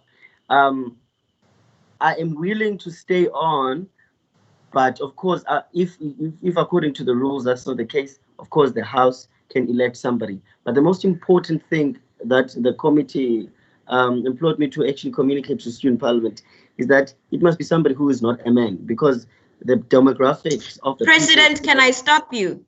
Okay, you get my point. Yes, so we will get into the details of explaining what exactly we are talking about, where we are and where we want to get to when we get to that point. Because right now, that will confuse the House. Is that friendly? Yes, it is friendly, speaker, but I just wanted to be clear because I have to quickly run now. I will not be here for that point. Okay, so I have noted the fact that you are willing to stay on, but you would have lost your seat in student parliament, so that will be a problem. Yes, and yeah. Yes, so we will proceed to elect new members. Yes, thank you, speaker. No problem. All right, so in that order, we will be having the election of SPMC, and I will open up nominations for that shortly. But just to outline the process that we'll be taking, so basically members of student parliament can nominate someone. Post nomination, we need a seconder. Post being seconded, we need the person to accept or decline. And the last thing will be to give us a motivation why. So please, right now, as we get into this, please be thinking about it so that the nominations could at least move the way we hope that they will move. I highly encourage people to join the SPMC. It's been such a pleasure serving under this, and I would really encourage any leader that is willing and esteemed enough to take up on leadership on a very high level of governance, such as this, and your commitment, your effectiveness, your assertiveness, your leadership. Your leadership is what SPMC deserves. So we need remarkable leadership that can represent, that can be firm, that can make people account and be transparent while doing that. And also from a personal point of view, be willing to grow as a person as well. So just providing that in general, that's just SPMC in general, but just to outline, so SPMC is as follows. It's made up of a speaker. It's also made up of a deputy speaker. There is a convener. Those are three firm SPMC positions. In addition to that, there is a secretary, which is someone that's appointed by the SRC. And then the SRC's secretary also becomes a member for SRC business. So the SPMC is made out of 5 committee members. However, student parliament elects 3. So right now we will be electing speaker, deputy speaker, and convener. I note that Tumo, your hand is up. I'm not sure if you'd be able to type your contribution or if it is burning for you to rise on it.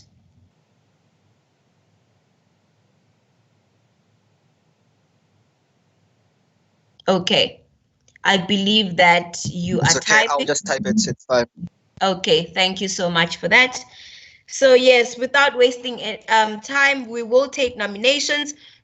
I think a maximum of 4 nominations for each portfolio will be invited. So without wasting time, I will open nominations now for Speaker 2020/21. Any nominations?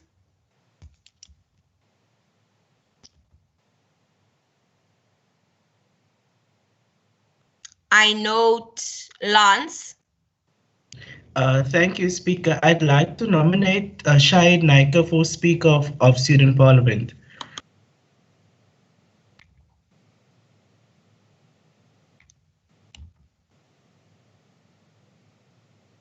Okay, your nomination has been noted, and I have not invited seconding. And Shahid, you cannot second yourself. I do have a comment to make before allowing this nomination to be seconded.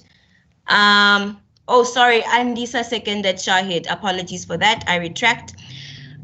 So a few members of Student Parliament submitted a concern, or made a submission rather. I'm not sure from what position or place it was coming from, but they have made a submission that the nominated candidate has released communique or sent communique to them regarding them intending to run for the said position or portfolio today, and that was questioned. So I'm mentioning this or disclosing this to the House because those are members of Student Parliament that have risen in that regard, and I do acknowledge that. And though my comments as the official spokesperson of the House are as follows. So I think our standing rules do not necessarily rule out how elections should be run. So they don't necessarily, unlike the SRC or FC rules, say that you cannot communicate with students via any business-related mailing list or any working platform such as Vula etc. So yes, I do acknowledge the communique that has been sent, that they said nominee Shahid has sent communication to members of Student Parliament, though some are seemingly unhappy about that. I do have to disclose and say that our standing rules don't necessarily say that you then become completely disqualified. So I think I will maintain that this nominee remains a nomination. But for transparency's sake, that had to be disclosed. So now I do invite that we have seconders for this. I note that Andisa seconded already, but can we have a seconder again? Post this comment. Can this be done in the chat, please?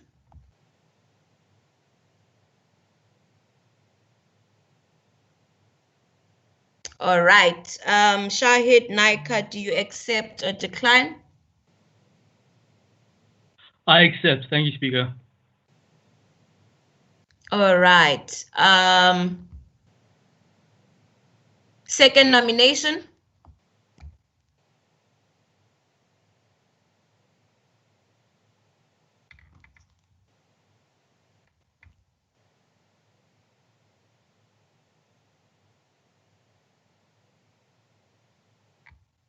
I will make a call again. Second nomination.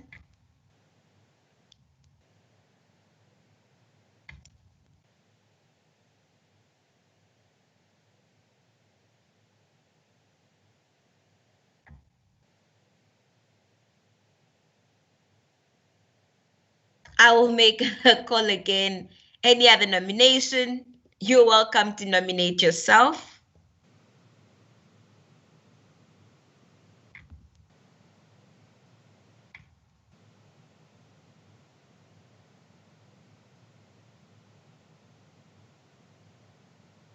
All right, I think I do see a hand.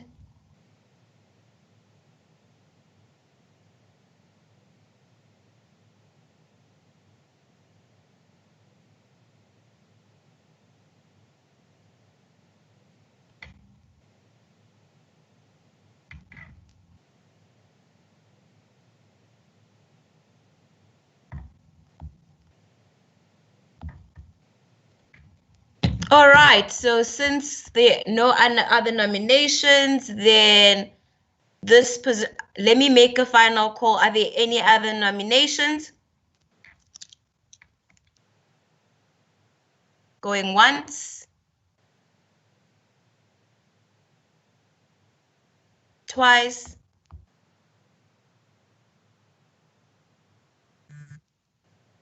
All right. So there aren't any other nominations, so we will then proceed to the next portfolio, and that will be Deputy Speaker. That will also mean that the portfolio has been uncontested, so Shahid is the only nominee we had, uncontested, so that makes you the duly elected Speaker of Student Parliament. Nominations for Student Parliament for Deputy Speaker? Tuma Masire. Thank you, Chair. I would have liked to run for the position of Secretary, but since that's appointed by SRC, I would instead like to nominate myself for Deputy. All right, nomination noted. Seconder for Tuma. Okay, Tuma, you've been seconded. Do you accept the decline? I humbly accept the nomination. All right. Any other nominations for Deputy Secretary? I mean, for Deputy Speaker? Sorry, Speaker. Just for records, am I correct to assume that Shahid is the one who seconded Duma's nomination? Yes, correct. Okay, thanks. Once again, any other nominations for Deputy Speaker?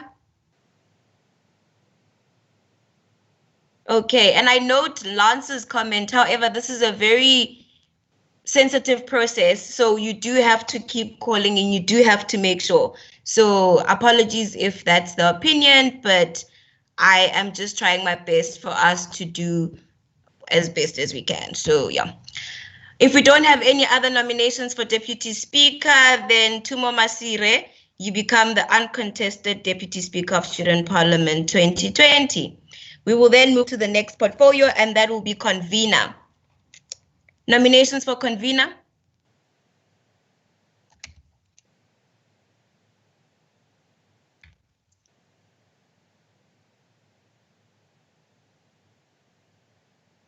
I note Tumo's hand. Thank you, Chair. I am not sure if Duncan would be willing or able to accept my nomination. Any seconder for Duncan's nomination?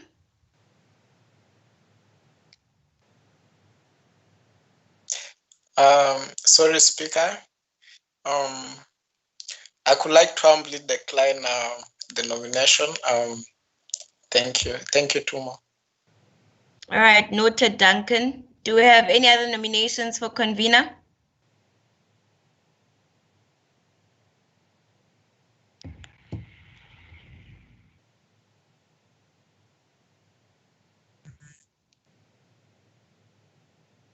Nominations for Convener?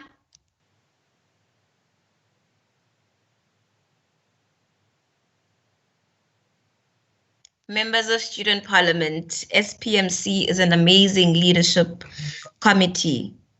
Amma has left Duncan, so I don't think that we can continue.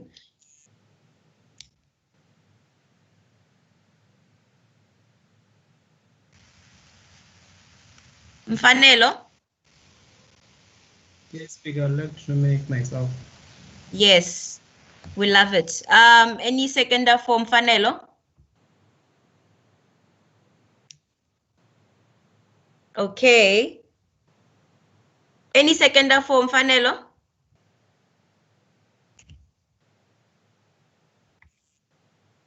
Okay, seconded. Do you accept or decline?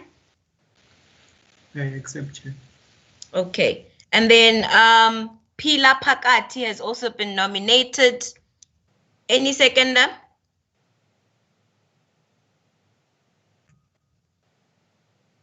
All right, thank you for that. Pila Pakati, do you accept or decline? Can I please be briefed about the role of the convener before I accept? All right, so the convener is basically like the Secretary General of Student Parliament directly, unlike the SG of SPMC, who runs more of the Student Parliament's business. So as convener, you deal with the registration lists. You, in actual sittings, you ensure that there's food prepared. You communicate with people in terms of apologies. You receive those. You look at the mailing lists, and you also do update the list as people keep coming and going. And you also get to liaise on behalf of the SPMC with any other body that needs liaisons. So yeah, it's more of an administrative role. So you do require organizational skills, obviously teamwork, and good communication skills as well, because most of it is very communique based. So you're mostly the person behind the emails, speaking to external stakeholders on behalf of SPMC or Student Parliament. Does that help you? Yes, thank you. I'd like to accept the nomination.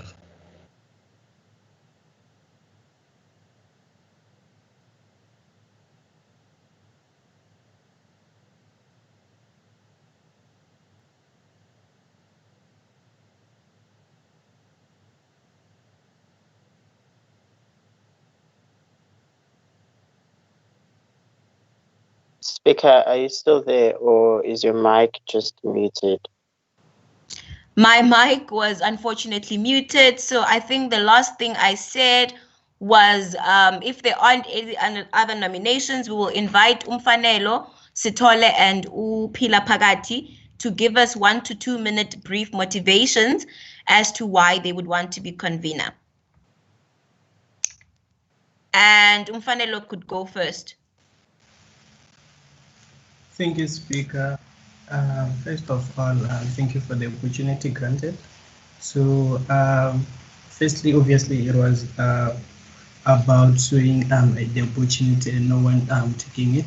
So for me, it was about stepping out of my comfort zone and trying to reach for new opportunities, and also trying to acquire new skills in leadership, working with new team members, and I've always been for teamwork, and it's something which I will be bringing to the team. So I think I do stand for this portfolio. Thank you. Thank you for your motivation, Pila.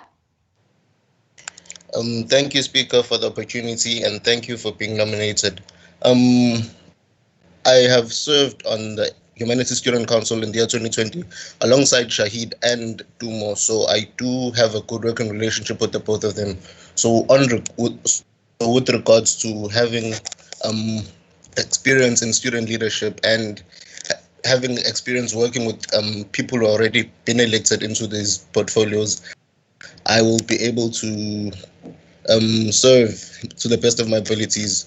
And I'd also like this to be an opportunity for me to grow as an individual, you know. Thank you. All right, thank you so much. So we have two options. We may vote publicly by raising our hands, or we may vote secondly by secret ballot. So if there are no objections to voting by hands, then we may proceed. But if there are, we will have to use the secret ballot, which would be sending your vote between Umfanelo and Upila to Sinempilo Mkhize, the Deputy Speaker.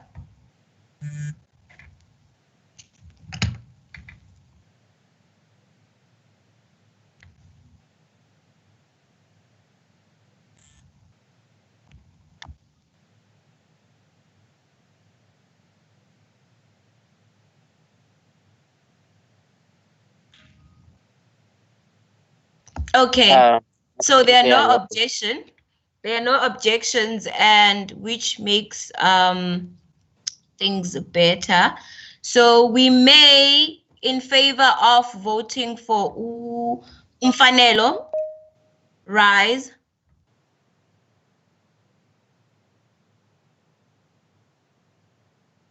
you may use the hand icon, or if you cannot, send it in the group. I note members are rising. That is for Umfanelo Sitole, and Umfanelo spoke first, in case anyone has forgotten. Deputy Speaker, are you noting the hands?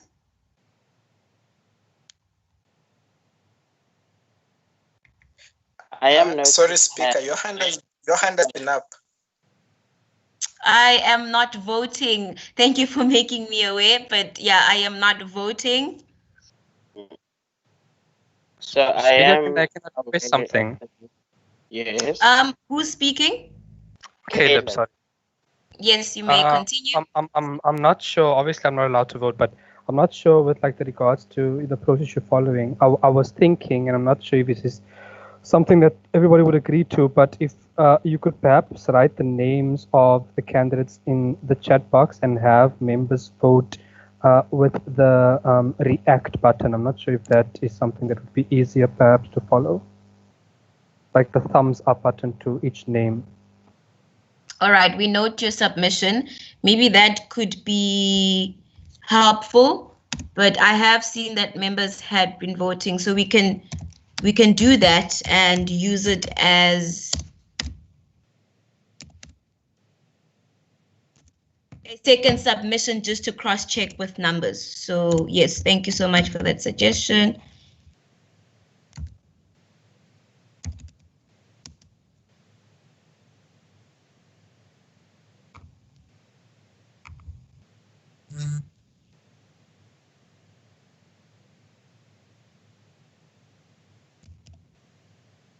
All right, so we just need the Deputy Speaker to confirm the numbers, and if they are quite visible in the chat, we might also be able to see them. So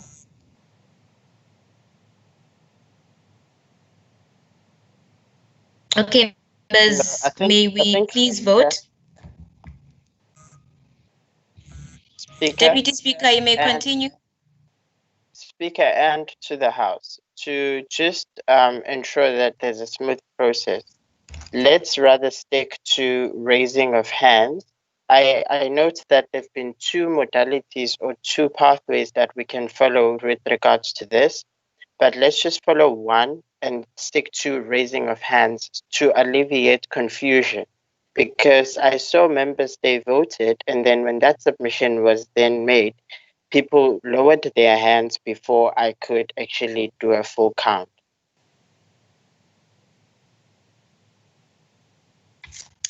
All right, Speaker, your submission is noted. However, I do think that the chat option is helping, because then people should do it now there in the chat. So now we can focus on that instead of letting people raise their hands, which you can raise down. But with the chat, that is permanent and that is there and everyone can see. As we can all see now, we can sort of already make a conclusion, even though we can't. So I will allow for at least a minute for members to vote. The two names are in the chat. Please do react with a thumbs up to indicate your vote.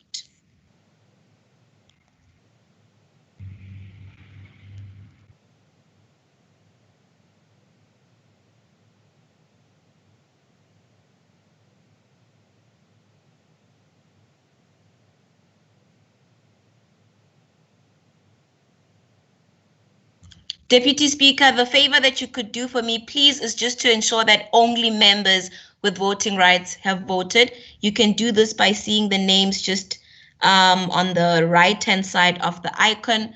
The names do appear, so please just cross-check that members are voting.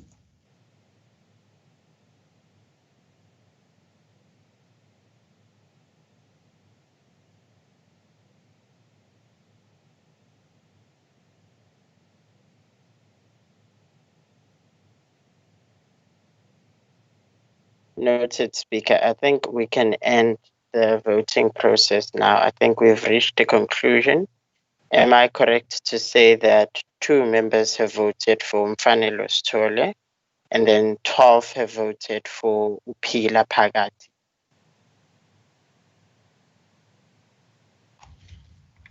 It appears to be correct, but Pila seems to have 11, so I'm not sure where the 12th one is coming from. However, in terms of numbers, I think that needs to be double checked so that it can reflect accurately on the minutes. However, in terms of the favor, I think it could be safe to conclude that Upila Pagati will be the newly elected convener for Student Parliament 2020/2021. And congratulations. See, Duncan says it's showing 14 on his side. So please just double check the numbers. But yeah, so congratulations, Pila. All right. Thank you for that. Congratulations, Pila. That does conclude the elections for SPMC. It's just a bit concerning that I don't see any femme bodies, but it's okay. I wish you all the best, and we will be in communication in terms of facilitating a handover process and everything that pertains to that. So thank you, everyone. And then the second thing, Declan, if you may, please do present the report, the process report that we have in at least 3 minutes or so if you can, as it's not a long report. And with the final point that pertains to the Elections Appeals Committee, I'll have to double check how many people are losing their seats in Parliament, and by virtue of that will lose their seats in the Elections Committee. So we cannot only look at Aka's case because that might just be one of the members. So we will not look into that. That will be passed on to the next committee where necessary. But yeah, so post this report. On a point of order. Yes. I'm sorry to disrupt you. I had raised my hand, but I wasn't sure if you could see it. I just want to, for the sake of ensuring that the SPMC is indeed legitimate, and we don't have to come back to this, just in terms of what you call it, quorum, right? Just to confirm that we have had quorum and that the number of members voted doesn't necessarily mean the number of quorums we have today. I'm not sure if you understand what I'm saying. Yes, I do understand what you're saying. I did confirm with the Deputy Speaker. They said that we do have quorum. So I take it that other members have abstained. Okay, thanks so much. Deputy Speaker, please confirm before we proceed, because that is a very important point. Else, this would have to just be a recommendation that I would have to send by a circular for confirmation, which we all do not want. So please just confirm. Okay, to confirm, with the people who've registered that they need to leave, so they will be accounted for in terms of quorum. We did correct for this meeting and we still are. Okay, the last bit is the important bit, so thank you so much. We may proceed. So Declan, if you may, please do give us that report.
All right, thank you so much, Secretary Declan. We really appreciate all your work and your efforts.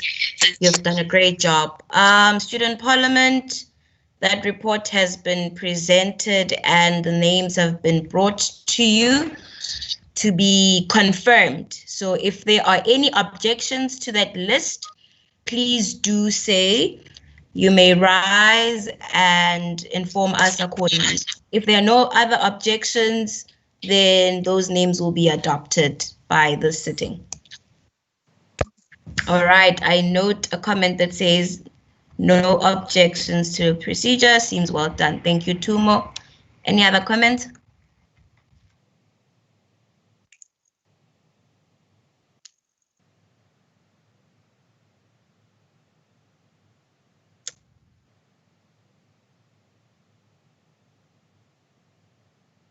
All right, I'll make the last call. Any other comments?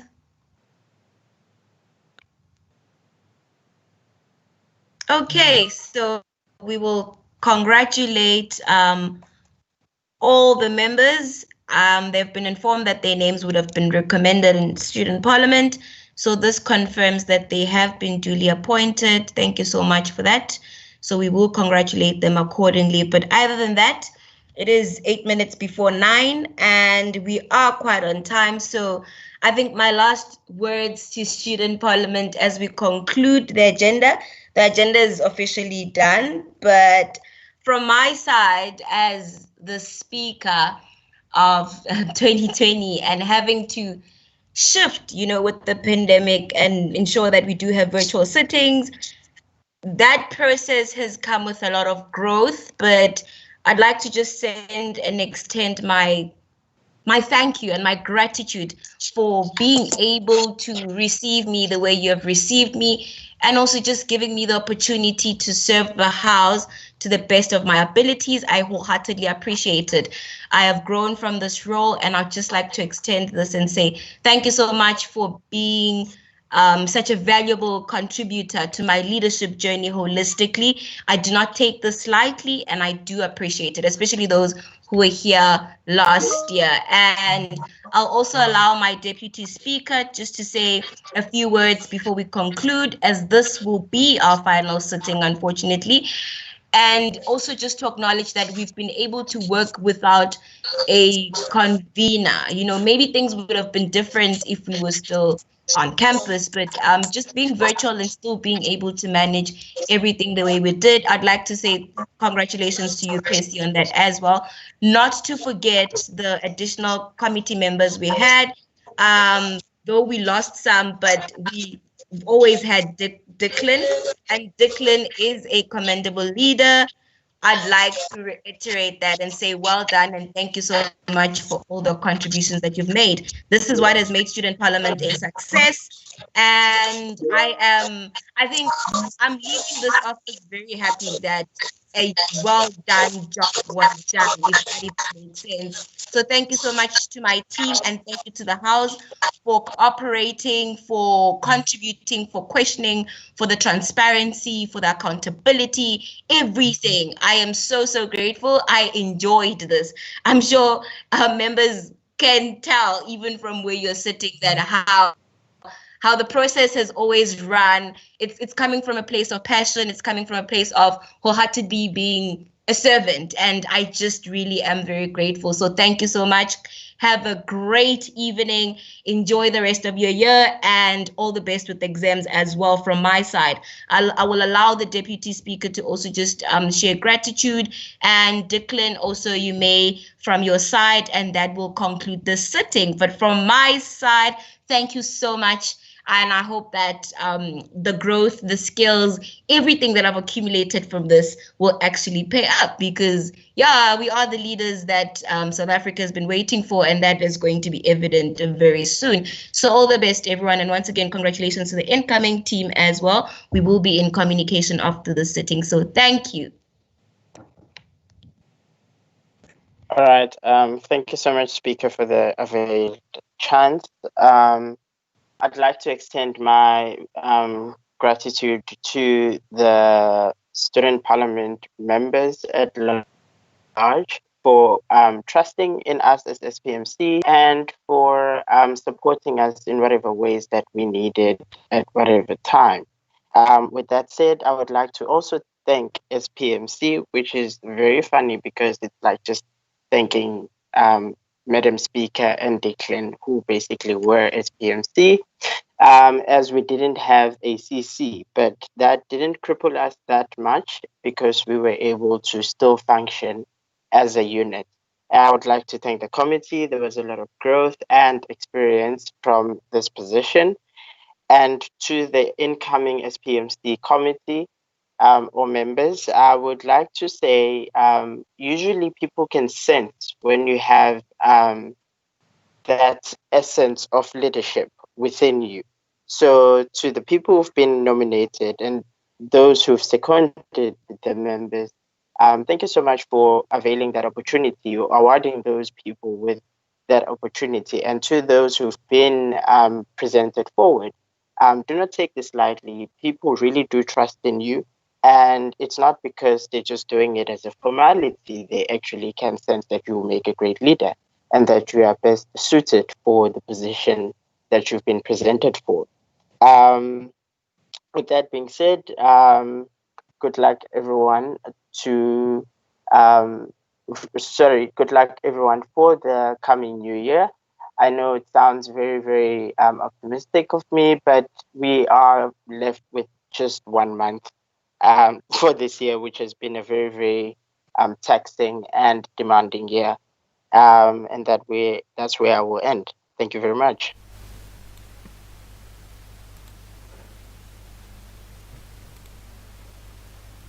May I proceed, Speaker? Yes, you may, Declan. Firstly, thank you so much for those words, Madam Speaker. It's really an honor, to be called a commendable leader from yourself. But we have spoken, and I'm sure you know that. But thank you, more thank you to you and to the Deputy Speaker, because you have really carried Student Parliament this year and led with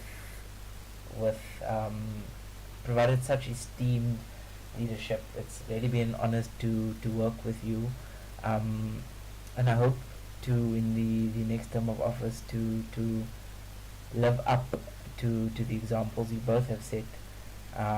Thank you very much. All right, very emotional. It is the end of the journey, but we do continue in other spheres regardless. So, yes, thank you so much for being an honorable member of this house. I wish you all the best. May you have a great evening further. And may you know that your leadership is not attached only to your title, but you can be a leader at heart. Service is something that is within us. So though you may lose your seat in student parliament, you do not lose what you've learned from it, and you do not lose what's within you in terms of your leadership journey. So all the best, everyone. From my side, we are officially done. And it is 1 minute to 9, which is the time that we're meant to end. So I am actually so glad, but have a great evening, everyone. We are officially done. And if you are going to have a seat again in student parliament for 2021, all the best. And I hope that the experience is actually better than this. But other than that, we may conclude this meeting on this note.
Get you show with that because Declan came back.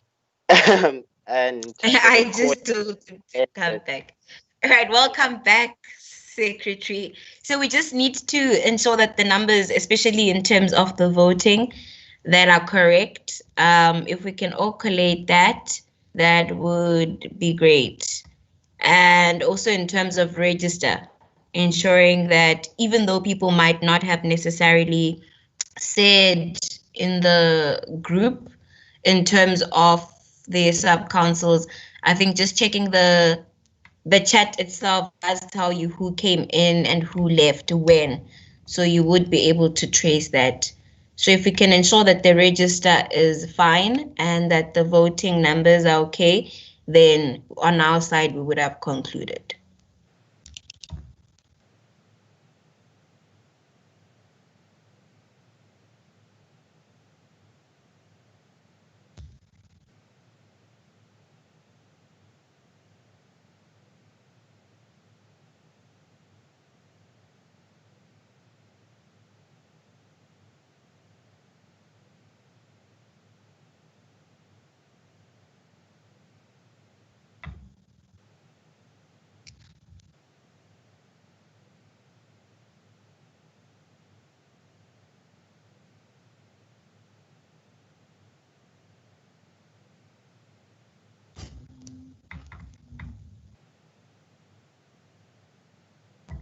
Are we cross-checking?